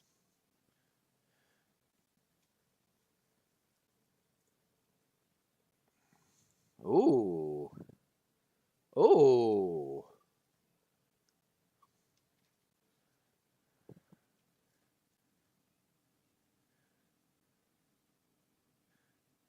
Wow. They're taking... We've got the first international player coming off the board. We don't have him on the board, but 6'8", 352 tackle that ran a 4.96. And he's going to be a developmental tackle, like they're saying, which they don't need to start him at any time soon. So this is honestly, I love this pick for Detroit.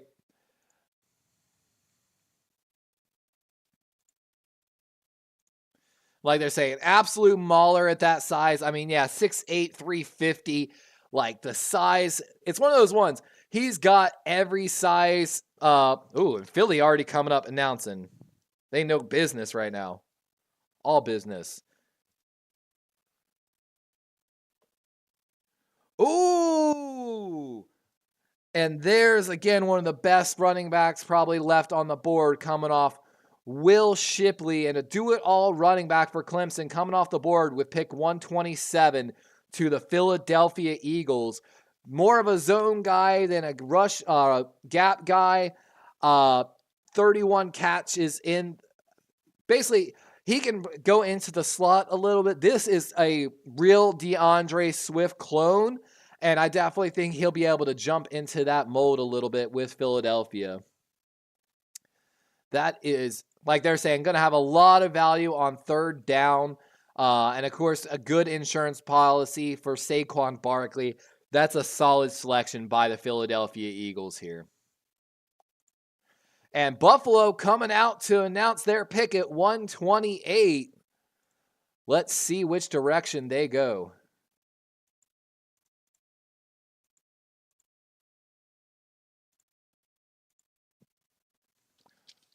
Oh, let's go, Bills. I love it. And like they said, this is his third best running back in the draft. 5'8", 211 with that 4.5 speed. One of the guys we featured on our draft special. He's had 1,000 yards for 3 different teams in his playing career in college. Had at least, I believe, 200 yards receiving in every year as well. 900 plus. 1,000 yards in back-to-back years. 324 receiving yards with Kentucky last year. I absolutely love this dude. Inside, outside runner. He's going to do it all for you. Some of the people even had him as a top 50 player. Would have been a top 50 if he had the long speed. I love it. He's going to run in that gap scheme in Buffalo and run people over. A great insurance policy, too, behind James Cook. If anything happens, they add great depth there with that pick.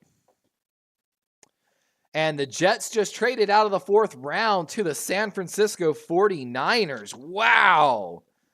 So Niners coming up here to make a pick. Who could... We've started seeing the running backs come off the board. Are they coming up for one right now? Maybe it's got to be Frank Gore Jr., right? It's got to be Frank Gore Jr. I feel like that. No, it's got to be Brendan Rice. It's got to be Brendan. But they already took a wide receiver. Oh, my God. Where is Brendan Rice going to land then? Oh, my God. I'm really excited to see where they're about to go here. But San Francisco definitely looking for somebody as they trade up to come get this pick.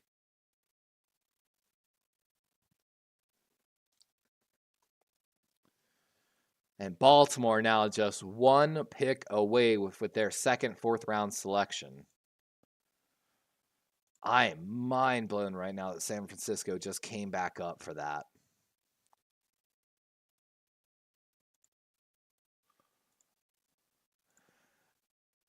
I'm a little head scratching on the Mustafa pick too. Like,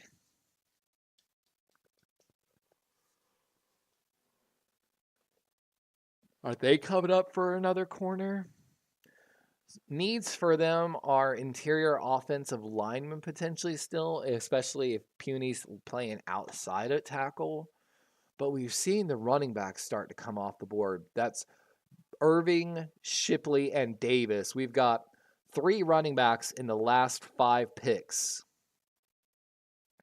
So I feel like with that happening, they're coming up for a running back. And it's got to be Frank Gore Jr., right? Like, that's got to be who 49ers are coming up for.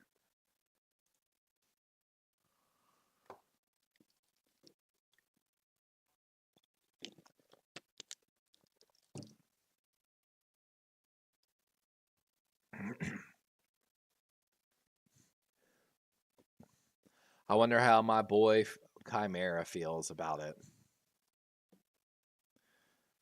And I want to take a look at Buffalo's picks again real quick.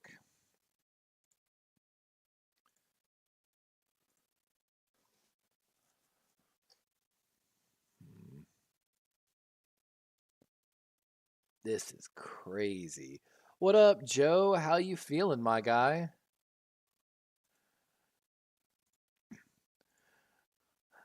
You're I kind of like the Tyrese Knight pick, by the way, Joe. He's going to come in and possibly challenge Jerome Baker, but probably be the developmental guy that you get behind him to start next year. AJ Barner's the best run blocking tight end in this draft, with pretty solid hands, with more ability to develop as a receiver. Kind of the opposite of the other guy we saw, Cade Stover, who needs to maybe work on his blocking a little bit better. It's kind of funny. They're all kind of like opposites in their games a little bit. But AJ Barner is going to be a great blocking tight end for you and really allow you, I think, to change up your formations a little better. I'm doing good, my guy.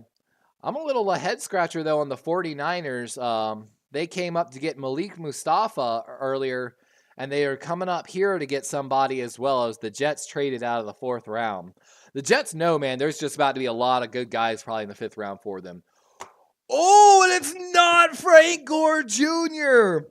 They trade up to come and get another one of the pass-catching running backs in this draft, Isaiah Guerrero, the running back out of Louisville. Wow. And with those picks, you can almost guarantee that the Niners are not going to go get Brendan Rice. They're not going to go get any of the guys. They didn't go get McCaffrey. They're not going to go get Rice. And with this pick, probably rules out Frank Gore Jr. 6'2", 221-pound running back. Like they're saying, ran like 4.2, or 4.3 40. He has got incredible speed. I talked about that I felt like the 49ers needed to go get another running back at some point in this draft. Just to, you got to always have a solid backup, even though McCaffrey doesn't struggle with injuries. But this is a great pick here for the 49ers. Like they're showing right there, the number 1 athletic score in this draft class by a wide margin. That's a great depth pick for the 49ers. And Baltimore coming up here to announce their pick. Let's go, Baltimore. Come on. Let's go! Wow! And Baltimore continues to stack the secondary. TJ Tampa slide finally stops. Was predicted to be a 2nd-round pick, average depth pick 50, coming off the board at 130. 6 foot, 189-pound Iowa State corner. More of a zone than a man guy, but Baltimore played a lot more zone. And again, this is 3rd player by Baltimore with higher grades in 2021. It's like and here he is. Oh my God, look at TJ Tampa.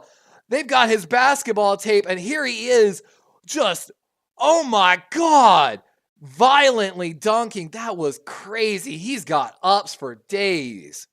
Wow. And they're running through these picks as KC's up now.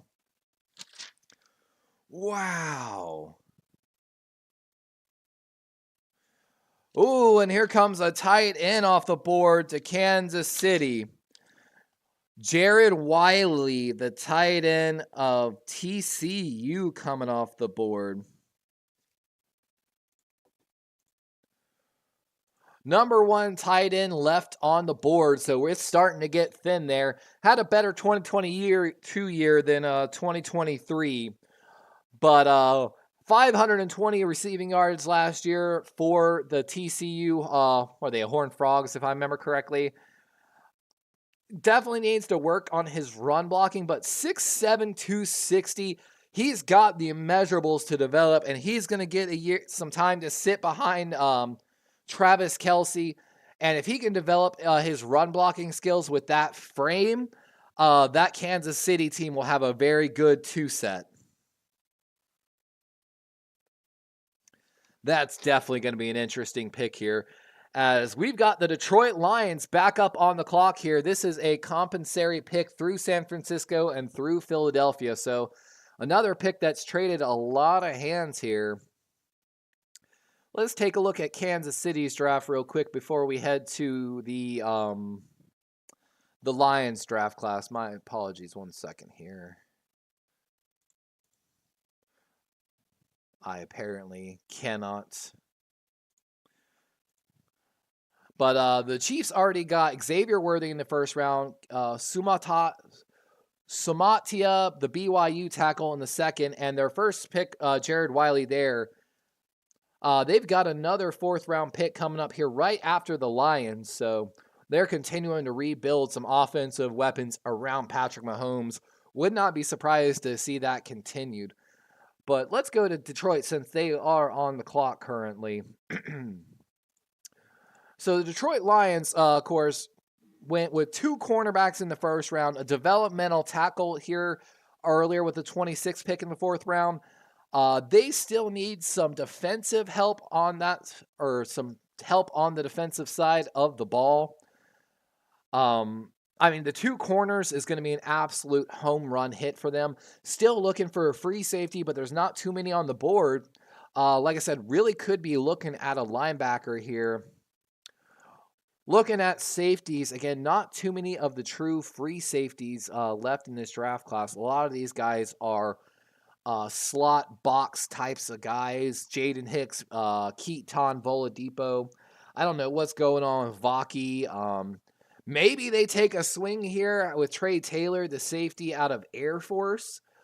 But he played more box style as well and has questions about his deep range. Honestly, if I had to give them a guy, like, God, there really isn't like any like true free safeties left in this draft class. Maybe they might have to go to FCS. Like, I mean, Tyler Owens played a little bit of everywhere as well, but yeah, they're strapped for options there. They might have to go hit the free agent class. But there's some good ranging linebackers. Like I said, Jordan McGee, I think, would be a great pick here. Maybe Dallas Gant to develop. Jeremiah Trotter, of course, the linebacker out of Clemson, the number 1 linebacker on the board. There is some good edge rushers. We've been waiting for the edge rushers to start, and I feel like it's got to be soon. Austin Booker, Javon Solomon, Muhammad Kamara, all sitting here on the board. There's about 8 guys probably here on the edge that can be, rotational guys that develop into potential starters. Probably, of course, no day 1 starter guys here on the board, but still absolute.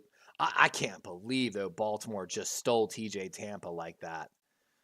Like, I'm really interested to see what people are going to think of this draft. I am in love with this draft class right now for Baltimore. 2 corners, a tackle, a wide receiver, and a linebacker. Or they have him listed as linebacker. He's an edge player. Maybe he can be an inside-outside guy, but he's probably going to be on the edge.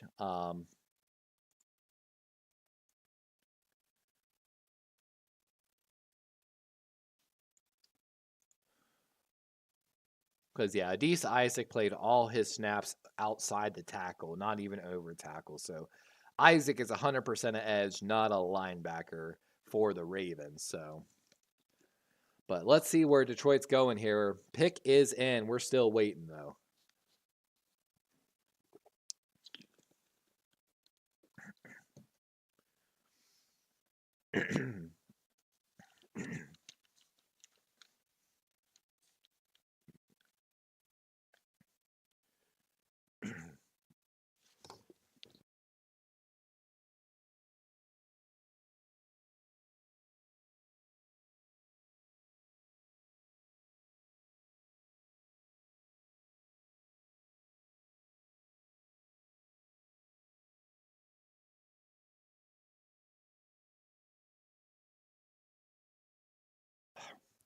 Oh, just saying good morning to the girlfriend as she's finally getting up.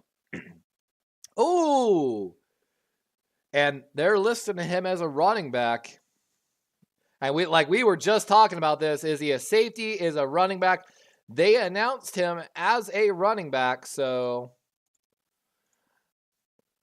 this is going to be really fun, honestly, for the Detroit Lions. They just got two different guys that are more developmental guys.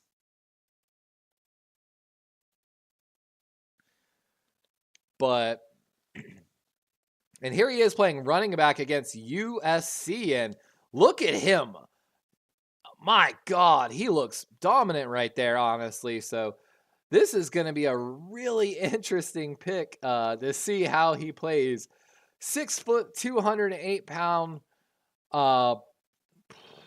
crazy. And here comes KC's pick, or second, fourth round.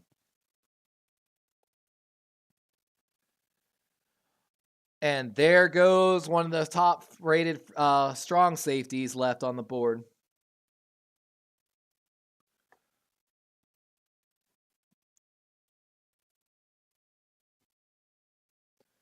And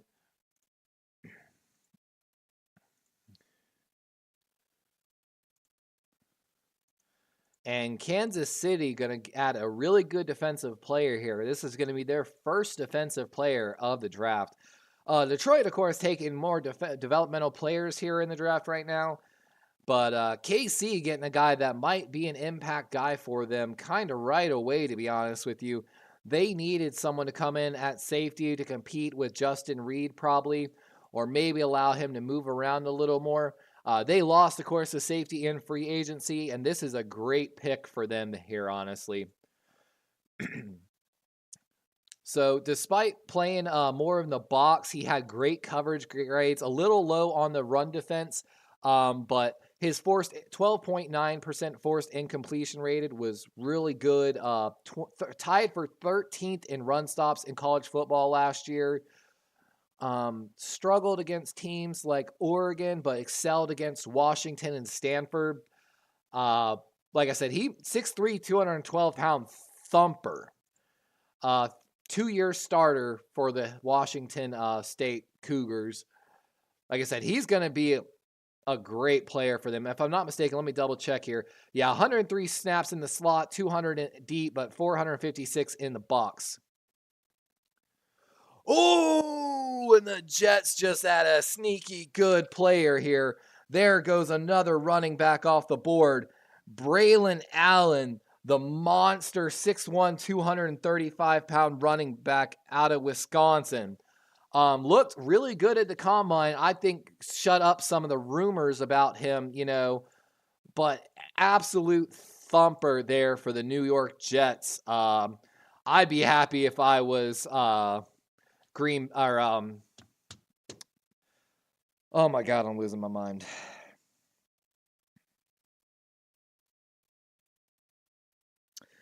Aaron Rodgers is going to be very happy with this pick, I feel like. The New York Jets, of course, added Malaki Corley earlier in this draft. A great wide receiver that can get open. Took a tackle as well. So Jets going with 3 offensive players as they build around and try to make this, Super Bowl run with Aaron Rodgers. And like Braylon Allen saying there on Twitter, wins the squad off A.J. Dillon because the dude is a monster running back. One of the best gap, of course, running backs in this class. This is going to be great. Breece Hall and Braylon Allen are going to be speed and thunder lightning combo, essentially. And, of course, if anything happens to Breece Hall, that they will have a good insurance policy. Braylon Allen, a bell cow back, started 11 games or more for 3 straight years. 1,200 yards in his first 2 years, 982 this past year. But, of course, the thing is this. He put up 982 yards. The Wisconsin Badgers actually moved to an air raid offense this past year, which, of course, was not his skill set. So more of a play action, run downhill with Aaron Rodgers. Oh, like I said, Braylon Allen could be a steal of this draft. And here comes the San Francisco 49ers to make the last selection here in the 4th round. They've taken running back and safety so far. Let's see where they go here. Oh! They go get one of the best separation monsters in this class, Jacob Cowing. We talked about him maybe going to Buffalo. This has got to spell the end of Brandon Ayuk. It's got to. Going with Pearsall and Cowing, a little bit of a head scratcher here because Pearsall, 100% known as a slot guy more than anything. Jacob Cowing, 5'11", 175. Like I said, a separation monster where he was predicted to have his niche in the slot. So the Niners going with 2 slot receivers now. A little bit of a head-scratching pick, but maybe they're predicting Pearsall to move to the outside a little more. I think since he has a 6'1" frame, he has more of the ability to do so, but I am so confused on that pick, to be honest with you. And we've got Seattle now on the clock as it looks like they've traded up to the first pick of the 5th round here. Let's see where Seattle's going with this pick. Of course, Seattle already taken linebacker and tight end here on day 3. And Mike McDonald, of course, looking to rebuild that defense. Could be looking at a safety here with Jaden Hicks and Vaki's playing running back. But with Jaden Hicks coming off the board, I wonder if maybe Seattle knows they have to come up here to get a safety. Some really good edge rushers still on the board. Malik Washington, really good wide receiver to keep an eye on as well. But I'm very interested to see what Seattle's doing here. This is from Carolina through Cleveland through Denver. So, like I said, I believe that they're coming up for somebody, but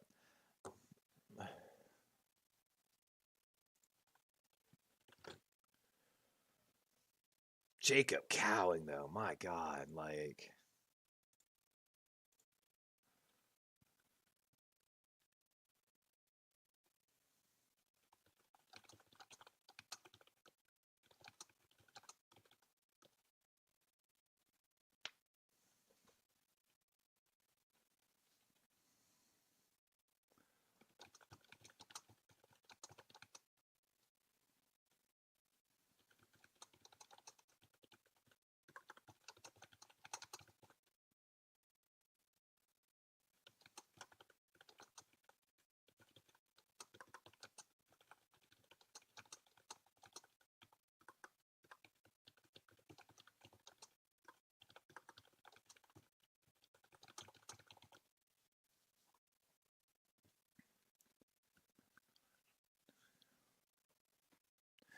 Sorry.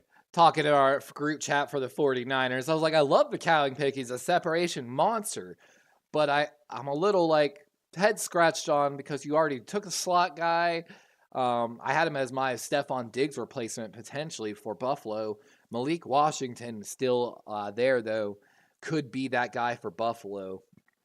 Buffalo sitting at looks like 141. So they could be sweating it out right now, I feel like, wanting that Malik Washington pick. And with the first pick in the 5th round, the Seattle Seahawks select Nehemiah Pritchett, the cornerback out of Auburn. Okay, a little bit of a reach here, predicted to be 180. 6'1", 184-pound corner that also has some special teams experience. He's might need some time to develop. They said played mostly outside, but saw some snap slots, not very many. Had some injury concerns last year, only played in 9 games, but a 3-year starter for the Auburn Tigers. Despite playing in 9 games and not having a great passer rating, only allowed a passer rating 58.8 last year. Only allowed 12 receptions on 26 targets. Not a bad pick, but I'm not in love with that pick there. But I'm sure Mike McDonald knows the cornerbacks that he's looking for there in Seattle. And I guess you just got to have a little bit of faith, right? Definitely would like to see maybe DJ James go off the board there. One of the other Auburn corners that we featured on our draft special, but Nathaniel Pritchett, his teammate, beating him off the board as we've got the LA Chargers now on the clock.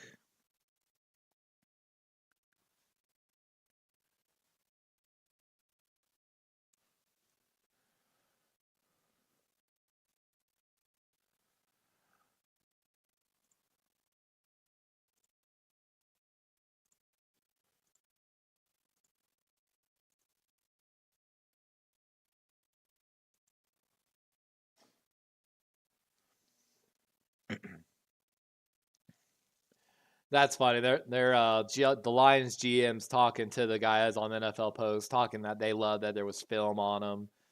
Oh, that's pretty cool, honestly. But LA Chargers having a really good draft so far. Went and got the defensive lineman, edge player, Iboje from Alabama earlier today. 2 offense, 2 defense, pretty solid draft. They've got 2 picks here in the first round, the 2nd and the 5th. So they're looking to add some players here. LA Chargers says that their needs are cornerback and tight end. They definitely do need a tight end. Maybe they're set at running back. Could use maybe a guard here as they're going to be transitioning to that Greg Roman style offense. Ladd McConkey, Quentin Johnson going to be taking over, but Giro needs a tight end, and they definitely might go after one here potentially. Looking at the big board for tight ends, we've got Dallin Holker, target monster for Colorado State, one of the higher rated guys left, but not a lot of tight ends left here that are ranked pretty high. Maybe only 2 guys that we might see drafted. This is going to be a tough one here. Could see Jaheim Bell go off. And, we've got a Maryland cornerback coming off the board here. With the 137th pick in the 2024 NFL Draft, the Los Angeles Chargers select Tarheeb Still. Cornerback, Maryland. Interesting pick here. Rated pretty low on the board. So this could be a reach pick for the Chargers, but only time will tell. Really good run defense corner, 6'1", 196, a 3-year starter for the Terrapins. Slowly improved from his freshman year to his senior year, or I should say, senior year. He fell into draft recently, but mostly an outside corner. 44 targets and 29 receptions, 5 interceptions for 2 touchdowns. So they think he might have some ball skills here. Not a bad pick. Excelled more in zone than man, so probably going to fit into that LA Charger defense a little more. They definitely needed some outside corner help, and they definitely went after that position. So if you believe in your man, draft him, right? And we've got the Arizona Cardinals on the clock now. And they've got 2 5th rounds, the 3rd and the 27th, as they've had I've like 11 plus picks in this draft, and they've had their day 1 and I should say round 1, round 2 picks loved. Round 3 picks, I was a little critical of. They had 4 of them. I think they could have got a lot better players, but all of their players have upsides. Their 4th round pick, the safety out of Texas Tech, was a great pick. Arizona could really continue a strong draft with this draft class. And the pick is in, supposedly they are looking for interior offensive line and defensive tackle. Let's take a look here at their base package. So they could use a little bit of edge. They definitely need some defensive line help. maybe could use another corner as well. And the offensive line definitely needed some help as well. So definitely needs some more help, but they've got 2 more picks here in the 5th to address that.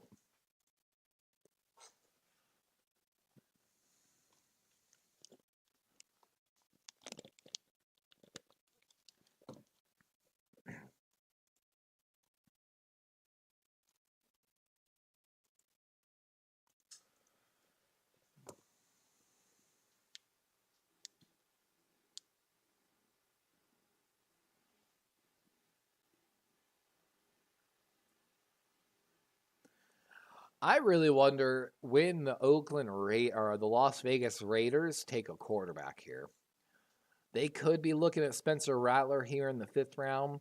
I really would like to see maybe one of my guys like Gunnar Watson go there. Joe Milton maybe as a developmental guy. Deep ball specialist.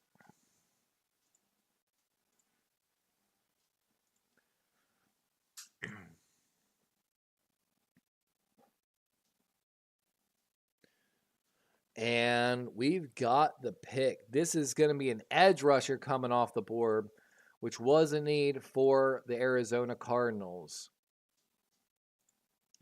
Top ranked player on the board, that's going to be Xavier Thomas, the edge rusher out of Clemson. Only 4 sacks last year. 6'2", 255-pound edge rusher. So definitely on the lighter side. Plays only outside. 32 hurries, though. 17.1% pass rush win rate. Got to improve his run stopping rate. Best game of the year came against Kentucky, but he struggled against some of the bigger teams. Not a super in love with this pick, but he has the high upside, just based upon his hurries. But with 6'2", I'm going to guess he's got shorter arms. They predicted him as a 3-4 pass rush specialist. Maybe he'll be able to exceed there in Arizona. Might take a year to develop, though. Let me get that pick recorded.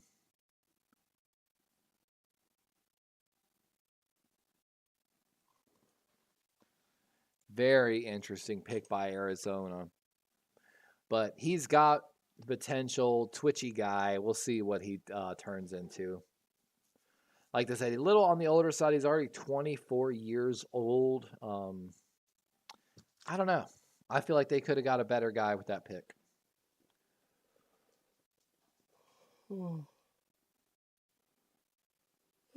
Excuse me.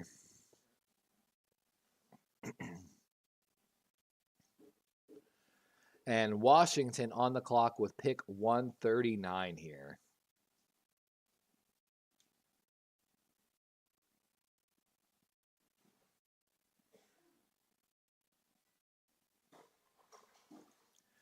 Let's take a look right now. Washington Commanders having a pretty good draft so far. They have been nailing these picks. Jaden Daniels first, Jazar Newton in the second. Sainer Still, they had 3 second-round picks. So Sainer Still and Ben Sinnott in the second. Grant Coleman, the tackle guard out of TCU. And then, of course, they go and get Luke McCaffrey with their second third-round pick. And this is the first of their 2 fifth-round picks. They have gone all but 2 picks on the offensive side of the ball, 3 of their last picks, and they go and grab an absolute stud with the 139th pick in the 2024 NFL Draft. The Washington Commanders select Jordan Magee, linebacker, Temple. This is a guy, again, featured on our draft special. We've been talking about him coming off the board to some of these linebacker needy teams, and absolute steal here. He's going to get some time, to learn behind Bobby Wagner over there. Of course, they signed Frank Louvu from the Carolina Panthers as well. So I absolutely love this pick. McGee going to get a year to develop behind Bobby Wagner and be an insurance policy. They run a 4th year as well, so he could compete over there at the will position with Jamin Davis right away as well. absolutely love that pick for the Washington Commanders as they continue an absolutely great draft, honestly. The new ownership must be having some say on this. And we've got the LA Chargers back on the clock here now.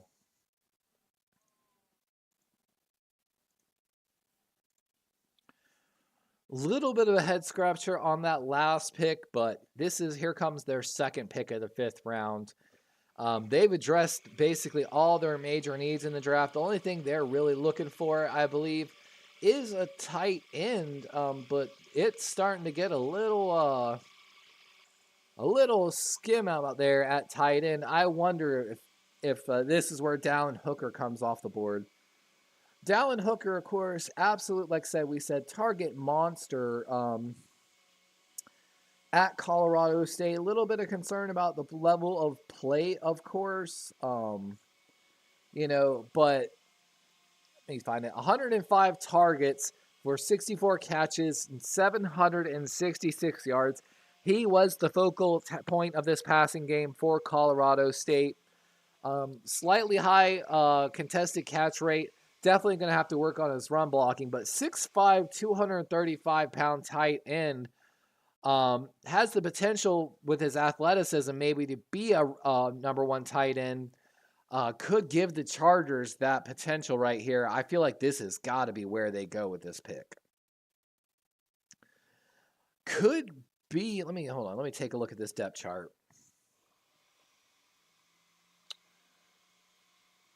They could attack the interior of the offensive line here potentially as well, though. Wouldn't be too surprised by that. Let's take a look here. You've got guys like Buke Slimmer, Christian Mahogany still on the board. Jalen Sundell, the tackle from North Dakota State, has been discussed about moving inside as well. Maybe could be the pick here.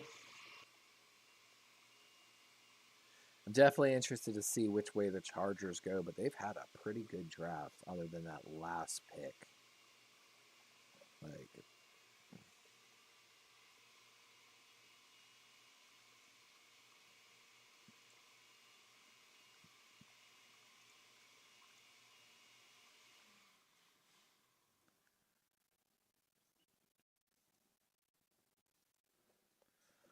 Oh, and they go back-to-back corners. Oh, my God. And they go get one of my favorite guys in this draft. Another guy we featured on the draft special. Cam Hart, defensive back, Notre Dame. Oh, my God. As they continue to rebuild that defense in LA. That is an absolute slam dunk selection. One of the better ball skills, I feel like, in this cornerback class. 81.0 in coverage in man, 73 in zone, 84.2 overall. 3-year starter for the Notre Dame Fighting Irish, mostly an outside level corner. 0 touchdowns allowed last year. 5-star recruit. Oh, no, I'm sorry. They were talking about Xavier Thomas there. But Cam Hart, 6'2", 200-pound corner, got that elite level size, weight. Like I said, I absolutely love this pick. He's a former wide receiver made into a cornerback. He's going to basically come in there. They probably brought in Still to maybe play slot. Cam Hart going to challenge probably on the outside. I absolutely love this. Or I'm sorry, actually, if I'm not mistaken, Asante Samuel Jr. actually played his best when he was in the slot. So maybe these two guys going to be able to allow him to push back into the slot. Great pick by the LA Chargers. They continue a great draft as well. And with that, we've got Buffalo back on the clock here. This pick through Dallas, through Buffalo. Through Carolina. And Buffalo having a pretty good draft themselves right now. They need to address the interior of their offensive line as well. Maybe add cornerback or edge. Really interested to see which direction they're going to go here.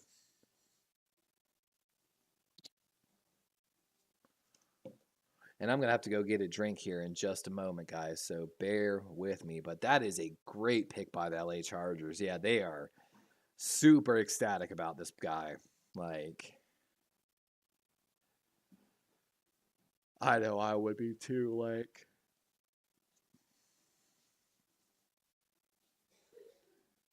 yeah, to Notre Dame, got a Michigan guy. Like,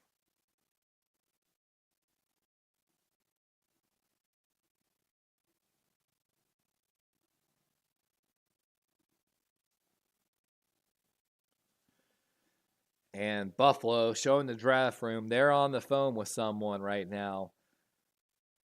That looks like, I think, their defensive coordinator.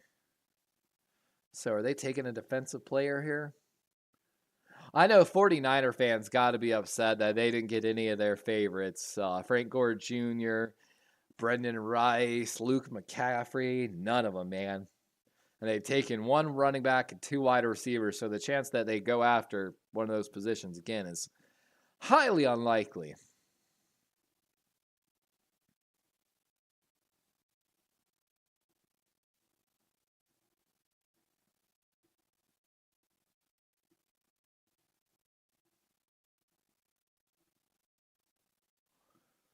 And let's see where Buffalo goes here on this.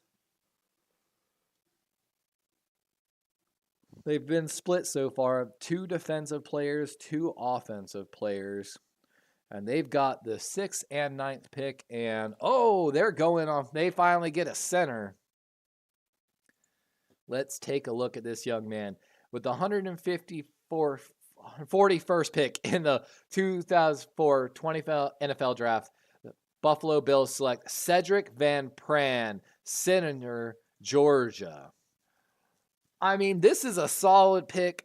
3-year starting center from the University of Georgia. 81.5 pass block grade, 76.9 run blocker. So really even across the board. 6'4", 298. That's a great pick for the Buffalo Bills, honestly.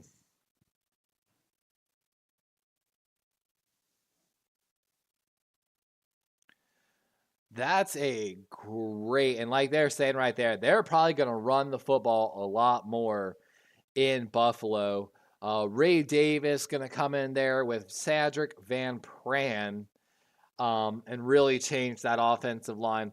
Buffalo needed center, and they got a center. So Buffalo Bill fans can be pretty happy with that pick. That really helps solidify their offensive line, I feel like. They still might be looking for maybe one more wide receiver. They also need some linebacker help as well. So they got to figure out what's going on.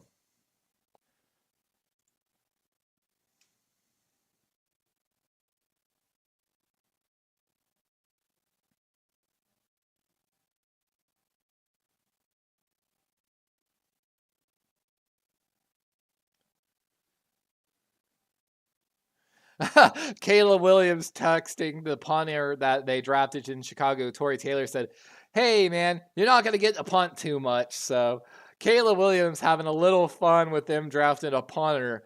That's a fun teammate, man. That's a guy you probably want in your locker room. I know there's been a lot of talk, and looks like Indianapolis is on the clock here now.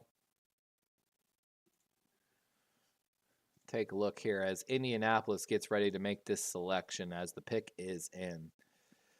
Indianapolis, of course, they've attacked their offensive line in their last 2 picks, taking a tackle and a center.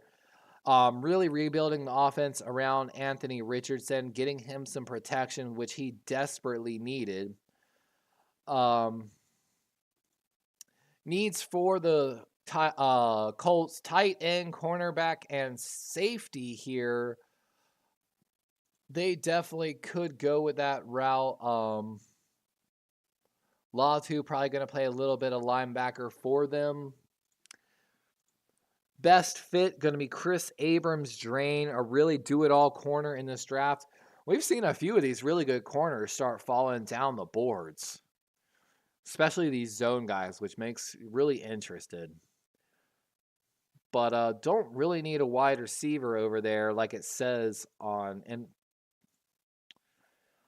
Let's see.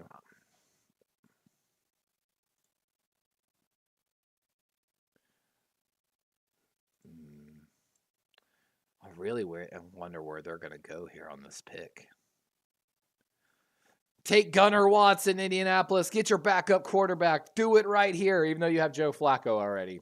But Joe Flacco, one of the most play-action pass attempts last year per drop back, would be a great fit potentially for Gunnar. But I know it's not going to happen. Oh, I feel like Gunner's not going to get drafted. Oh, excuse me.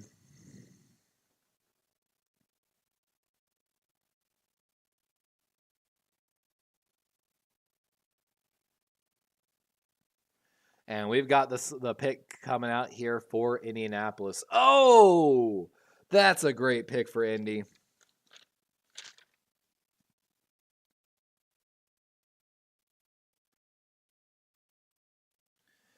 And this is going to be one of the better special team players in this draft. Got elite speed, 5'8", 174, so a little bit of a smaller wide receiver. But if you were looking for a slot guy that could add special teams, this was your guy. Absolute man beater there at Oregon State. Had his best games against California, UCLA, and Oregon. Was what you want to see. 3-year starter, played at least 10 games every year. Average catch about 16.9 yards per year. Like I said, gonna probably be more of. He played actually out wide at Oregon State despite his size, but might be able to move into the slot a little bit. But absolutely gives you special teams ability as well.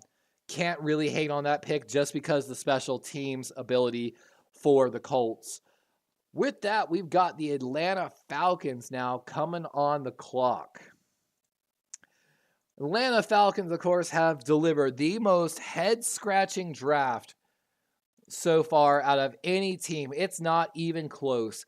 They've invested, after taking Michael Penix with the 8th overall pick, they've invested 3 picks into edge and defensive line, basically. So back-to-back-to-back defensive line picks, essentially, edge rushers, playing that 4-3 over there, I believe, in Atlanta. I am, like I said, blown away that they haven't done more for Kirk Cousins. It just seems like they ain't even trying. Like,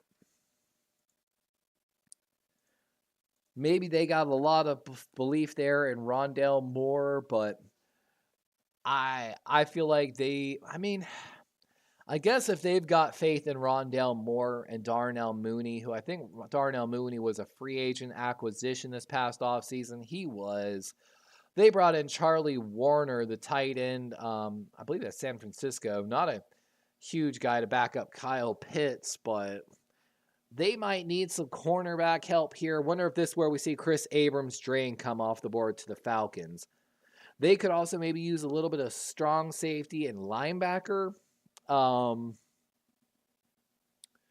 This is definitely going to be an interesting pick here. Could take Keaton Oladipo, the strong safety out of Oregon State. We're starting to run low on the safeties here as well now. So if you're looking for a safety, you've got to get up there. Still some really good edge rushers that were taken off are still on the board. And some really good running backs as well still on the board. Got to be wondering where Brendan Rice, Jerry Rice's son's going to end up as well. Really like his potential.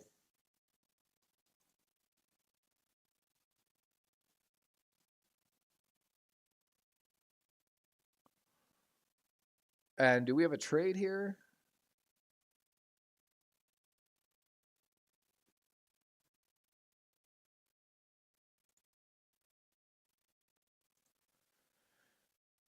And they're getting ready to announce the pick.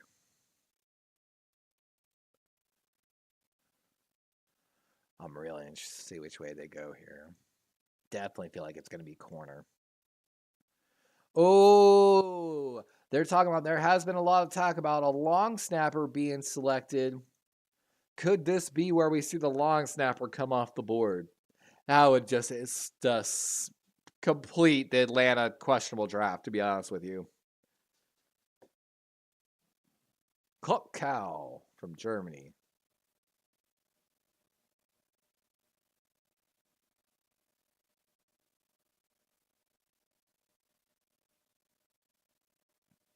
look at that stadium. Wow, that's a beautiful stadium, honestly. Wow. The Atlanta Falcons select J.D. Bertrand, linebacker out of Notre Dame. And they did need a linebacker.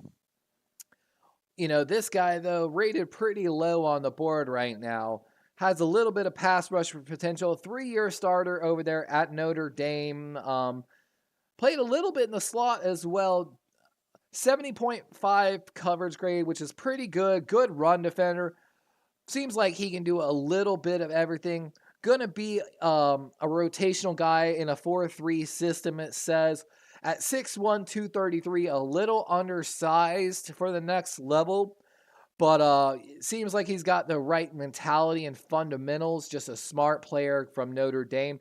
He originally was as high as 130 on some boards, but has just been trending down since December approximately. So, best games of the year coming against Clemson, Stanford, and Louisville, as well as NC State. So, some pretty solid games against good competition this year.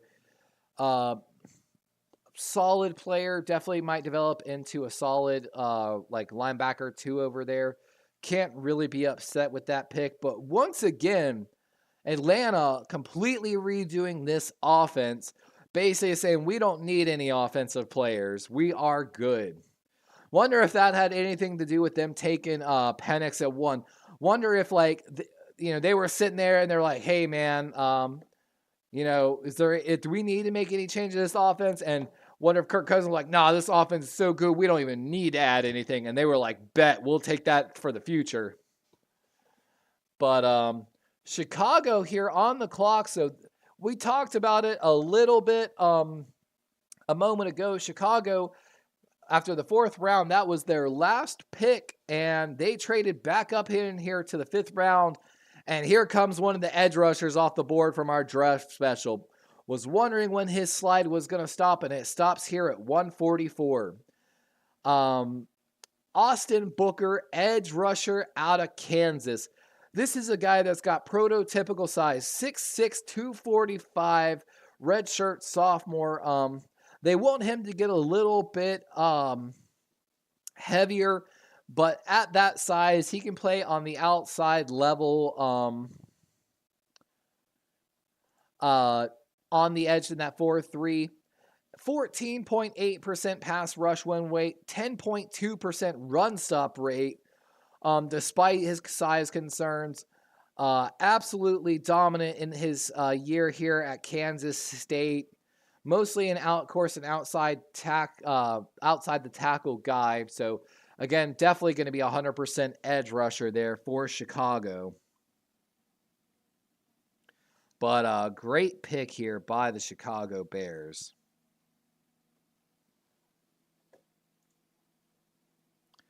And with that, we've got Denver back on the clock here. Let me pull up Denver. Denver actually really liking their draft so far. They've got the 10th and the 12th picks, so they're going to have simultaneous picks almost back to back. They're going to have a different offense next year with Bo Nix and Troy Franklin. I'm telling you, don't sleep on Denver's offense next year. Got a great edge rusher in round 3 with Jonah Ellis out of Utah. Top needs, offensive tackle, corner, and center. Maybe we see another center come off the board here, but I'll be right back, guys.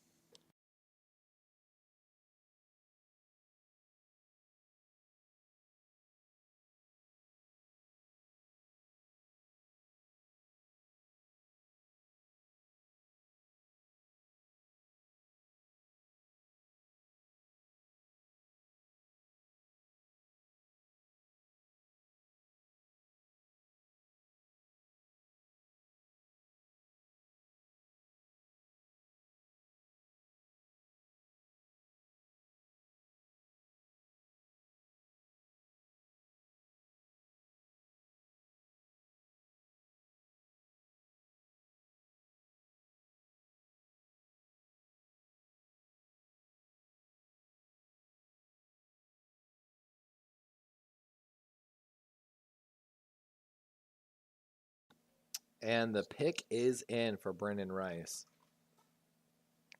And like they're saying right there, Austin Booker, if he had gone back for one more year at Kansas, he might have been a low first-round pick. He was on the upward trend.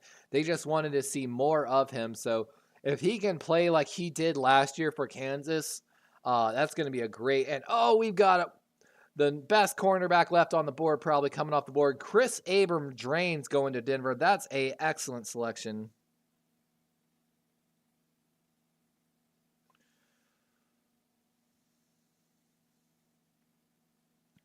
And Denver quietly having a really good draft here, to be honest with you.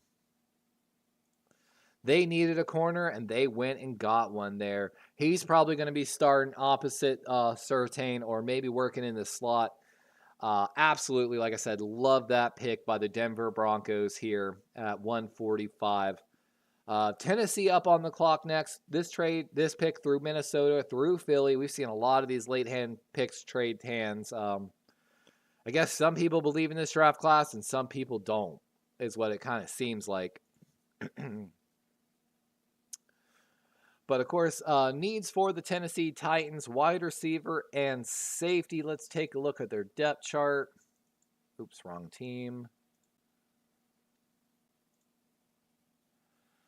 Don't really need the wide receiver help. Definitely need some tackle help, though. Let's see if we got any good tackles left on the board. I mean, they need a right tackle. Christian Jones is on the board. I feel like this is a no-brainer, especially if they plan to use Latham on the left side of the line, which I don't know if that's true or not. But PFF's got him slotted in on the left side. So if the Tennessee Titans are planning to use J.C. Latham on the right, Christian Jones would absolutely make a ton of sense here on the right side, and would give them a great tackle pair for the next 4 to 5 years. Could use a little bit of help at linebacker and defensive line edge. They just need a little more help on the defensive side of the ball. Could use a strong safety to challenge Elijah Molden as well. Keaton Oladipo would be a great fit for this team right here as well. Really excited to see where they go. Oh, my neck hurts from looking left so much. I got to start turning my chair instead of looking left.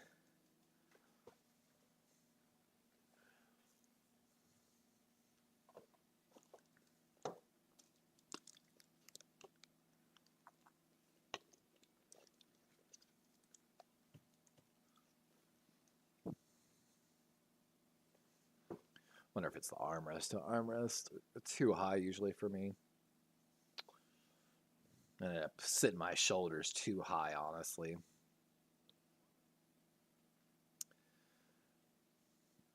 I wonder how far Brendan Rice is going to fall down the board, too. Best fit, they even say, is Keaton Oladipo, the Oregon State Beaver. Big 6'2", strong safety. Showed he has the speed to play to at the next level. I think this would be a great pick here, but like I said, I really also would love a Christian Jones selection. Baltimore slowly coming up here at pick 165 as we're at pick 146. Denver, of course, I'm really excited to see where they're about to go again, too.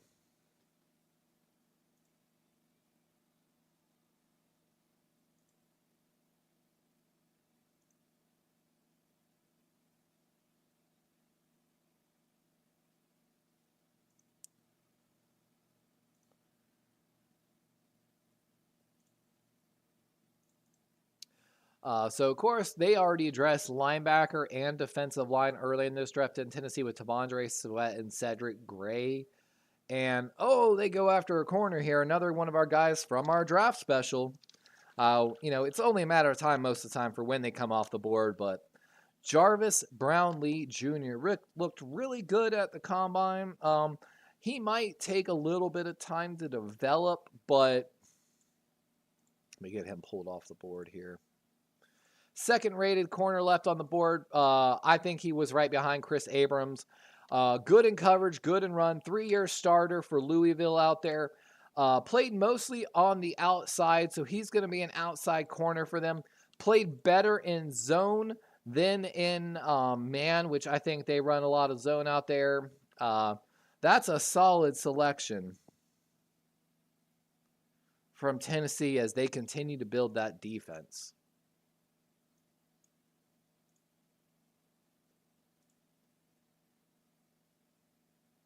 Great selection. Last 3 picks defense for Tennessee as Denver is back on the clock here.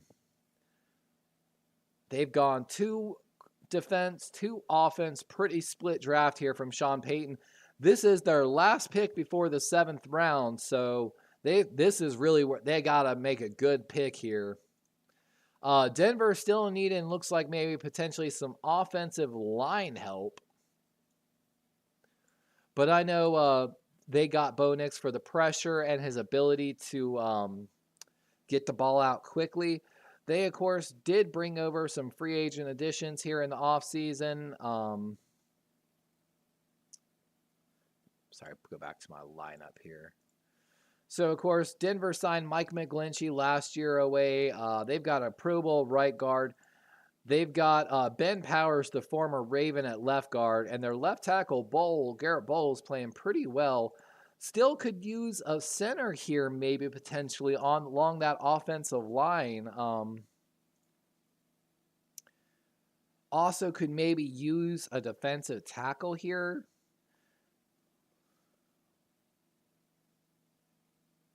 And the pick is in for the Denver Broncos.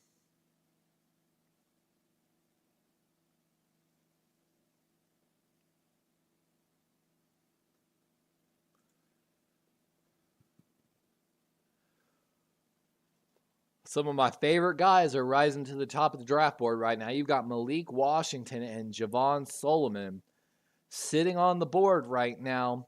Overall 90th and 91st overall players. Some team's going to be really happy with these guys.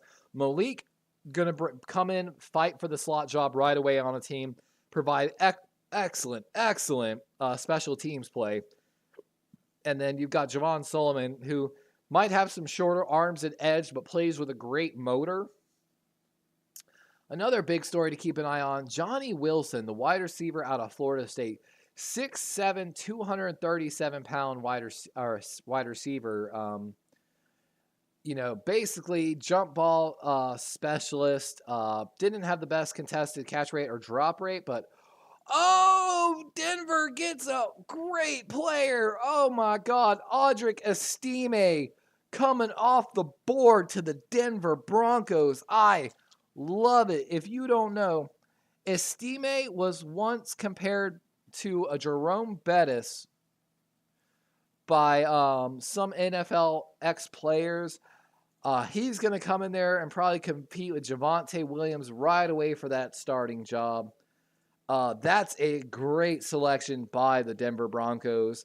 Definitely going to give them a different style of running to Javonte Williams. Love it. Absolutely love it.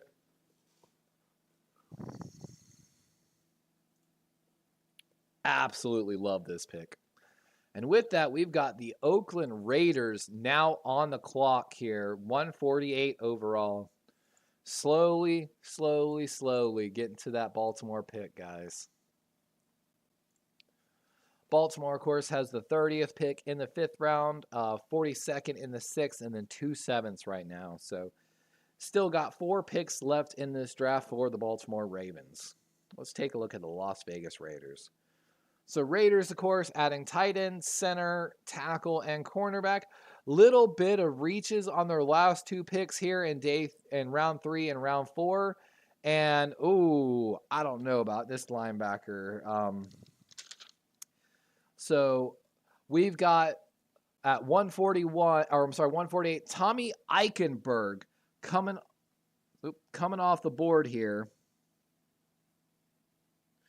Linebacker, Ohio State.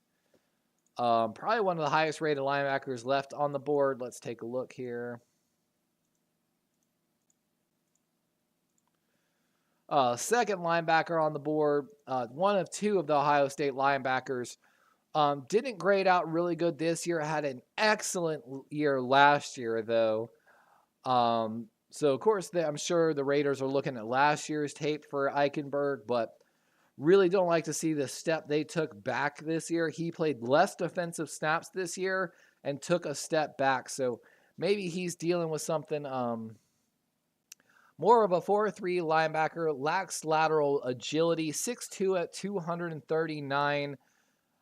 He won't be in coverage downs late. So early down linebacker, I'm not sure on that pick for the Raiders there. I think they've made three questionable back-to-back picks. Don't get me wrong. Like I said, I like Delmar Glaze, but where they took him, I was a little concerned on.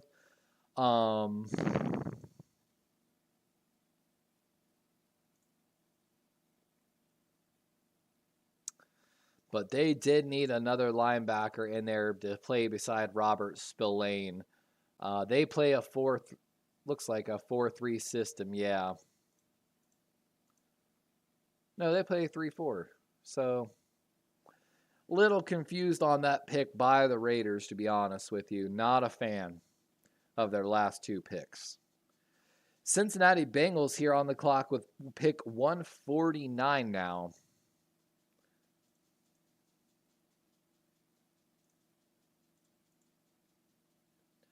They've had a pretty good draft so far. Cincinnati attacking tackle in the first round.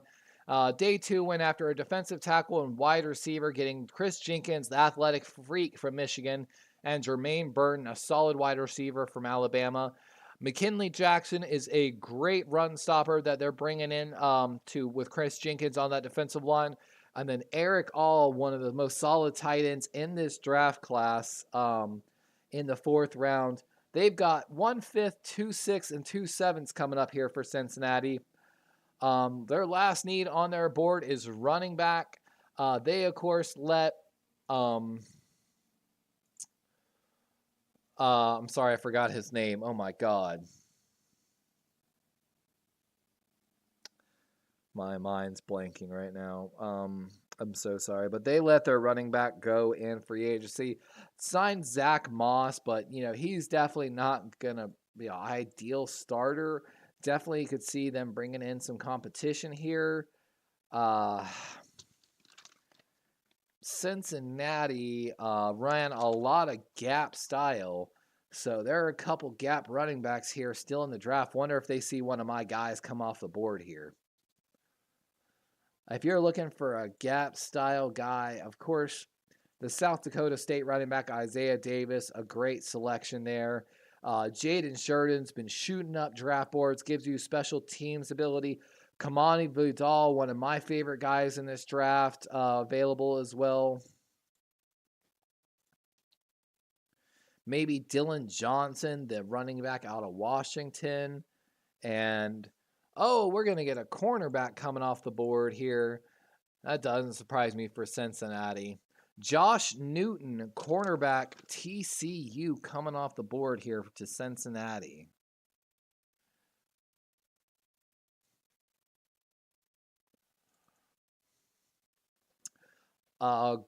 Really good in man coverage, not as good in zone. 3-year starter for the TCU Horned Frogs.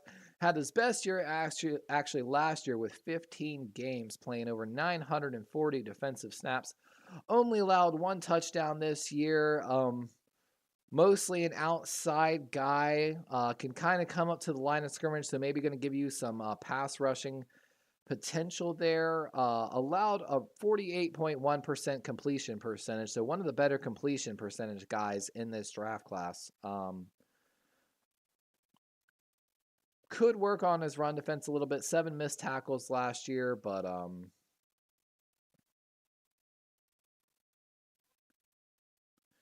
this is a press corner man guy, which is a little bit of a head scratcher pick for Cincinnati. I don't think they play a ton of man coverage over there, but maybe they do. 6 foot, 190 pound guy.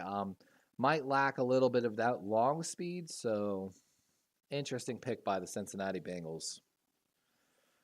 Oh, after the 5th round, guys, I might cut my stream. I'm just not feeling good, to be honest with you. Like, really not feeling good. My neck is just killing me, and I think it's the constantly looking over to the left. I'm starting to feel a little sick, honestly. But I'd like to get through at least the 5th round. Get Baltimore's next pick out of the way, at least.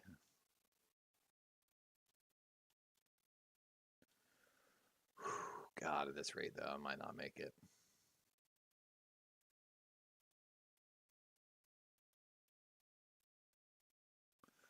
Man, we're seeing some really good players come off here in the 5th round. New Orleans on the clock now. I'm going to go take some Excedrin. I'll be right back, guys. I got to do something for my neck.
Oh, apologies about that, guys. Again, had to just get my neck, try to get some Excedrin to fix it. Really interested, again, to see when Las Vegas Raiders are going to select a quarterback potentially. Still haven't addressed it, but there's not a lot of teams that are looking for quarterbacks, I feel like, right now. But we've got New Orleans here on the clock.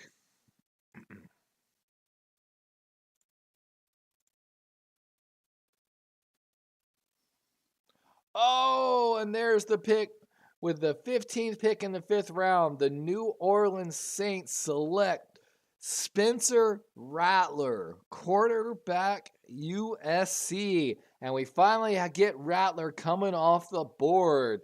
The potential heir to Derek Carr. I mean, that's pretty good. Rattler's going to get some time probably to sit there in New Orleans, learn under Derek Carr. He sat at Oklahoma for a while after a Heisman potential season. That's a great pick for New Orleans, to be honest with you. I love that pick. And with that, Indy's on the clock now, and their picks in almost immediately. So there must be someone on the board that they are absolutely in love with and just sitting here.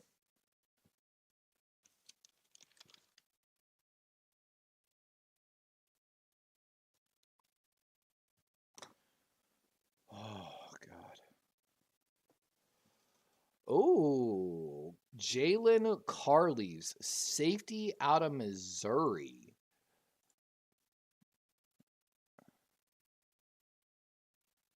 Not even on my draft boards. I'm interested to see what that pick's all about.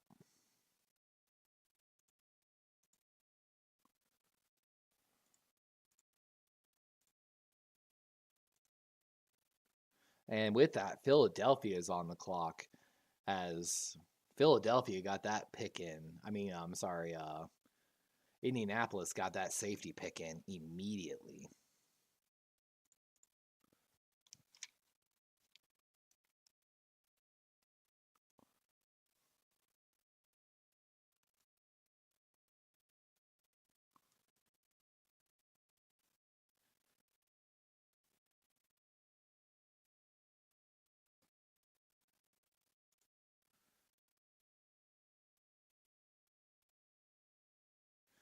I guess Gardner Minshew is going to fight O'Connell for that starting job in Las Vegas, but I'd bring in another young quarterback. Philly, of course, having an absolute great draft, stealing cornerbacks left and right earlier in this draft. Kenyon Mitchell in the first, Cooper DeJean in the second, Jalen Hunt, the Houston Christian edge rusher, who's got just can probably sit for a year and really develop. They went and got Will Shipley in the fourth, and a do-it-all running back with great receiving potential, kind of like a DeAndre Swift clone, in my opinion. And Philadelphia's got 4 picks here in the 5th round, and they're getting ready to make the first out of the 4. They're probably about to add a lot of depth to their roster. I'm really excited to see what they add here. Let's see. Phillies needs cornerback, which they addressed. Offensive tackle, guard, wide receiver, linebacker. I mean, looking at the Philadelphia roster,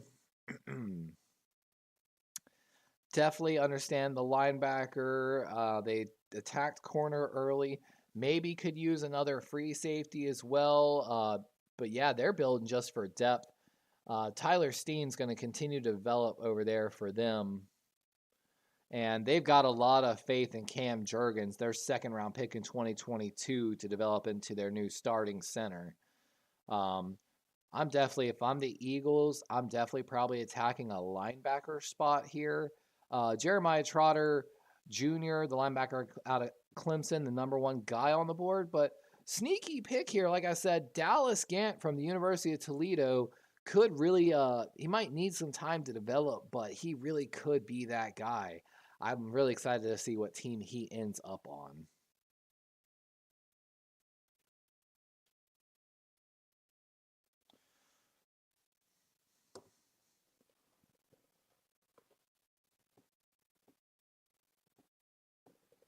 And like they're saying, Derek Carr was beat up last year in New Orleans. Might give a chance for Rattler to start. Rattler actually running for his life at USC at sometimes. Had a really good run grade, so he knew when to run, basically. So might work out. Of course, New Orleans took Fuaga in the 1st round. Absolutely loved that pick. And like DJ Jones is showing here, his best available, Christian Jones, overall 55th player, still here at 152. So really interesting to see like where he's going to go here.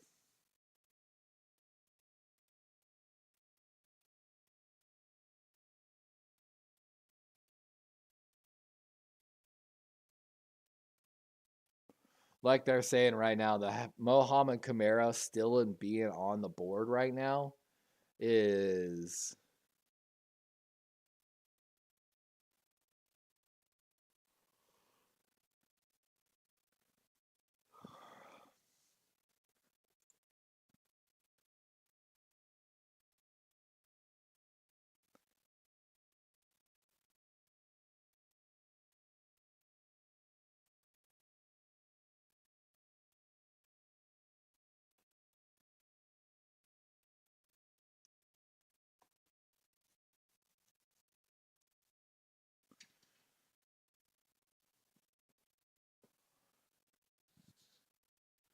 and like they're saying, Missouri just had all 3 of their starting corners go in this draft. So that's a big statement in itself.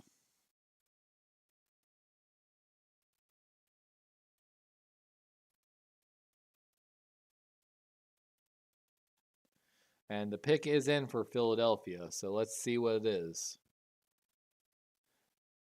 One of their 4 5th-round picks.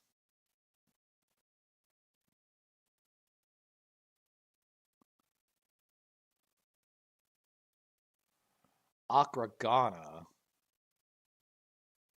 Emotep Charter School. I have no clue where that is. Okay. Ghana.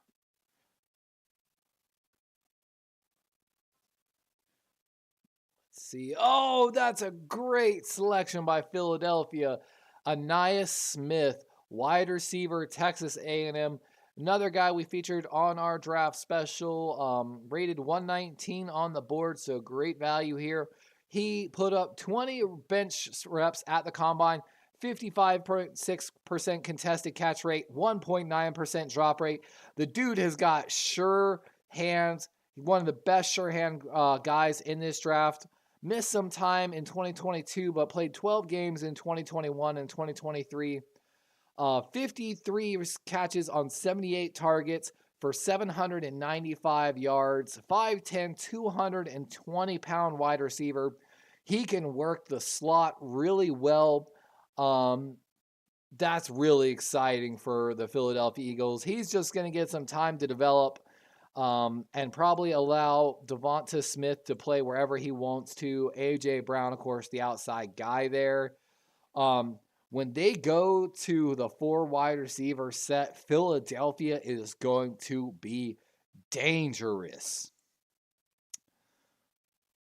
Ainias Smith, of course, having his best games of the year against Auburn and USC. And USC having some pretty decent corners. Same thing with Auburn. We've already seen one of the Auburn corners go earlier in this draft, and we're going to see another one go as well. Actually had a pretty good game against Alabama as well, so that's what you like to see. He played pretty good against big level competition. Philadelphia continues to have an absolute great draft, in my opinion. Absolute value on every single pick, nailing the depth across their team, as well as addressing any potential needs. Like, I have a feeling they got a center they have in mind later in this draft. Not a center. They actually don't even need the offensive line help. This is crazy, man. Philadelphia is just destroying this draft. And here comes another corner off the board. Deontre Prince coming off the board here to the Jacksonville Jaguars. Might have been a reach. He's rated 299. Philly.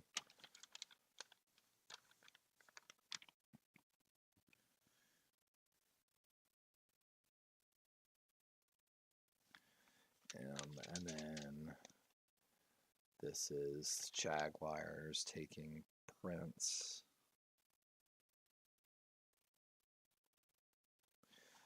So DeAndre Prince, cornerback out of Ole Miss, 3-year starter for them, played solidly every single year, more of an outside corner, definitely excelled more in zone than man. Take a look here. Yeah, pretty good run defense grade 2, 6 foot, 185-pound corner. Might have been, I don't know why he was rated so low on some people's boards, but not a bad pick there by the Jacksonville Jaguars.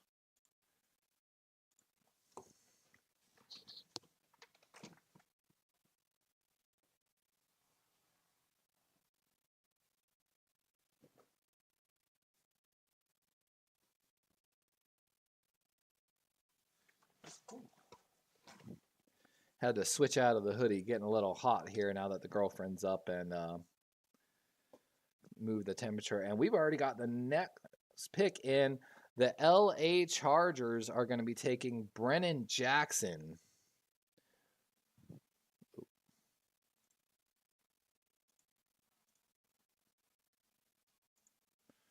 Brennan Jackson, edge rusher out of Washington State. 11.8% pass rush win rate. 3-year starter for them. Outside tackle mainly guy.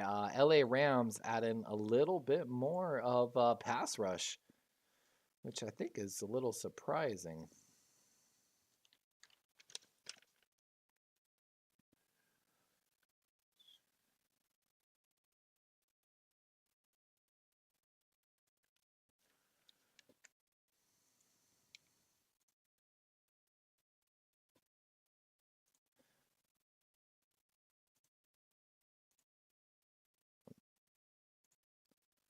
There we are.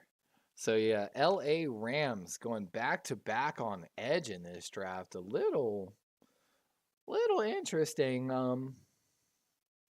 Considering they took Jared Verse and Byron Young had a really good year last year. Little bit of a head scratcher on that pick, to be honest with you.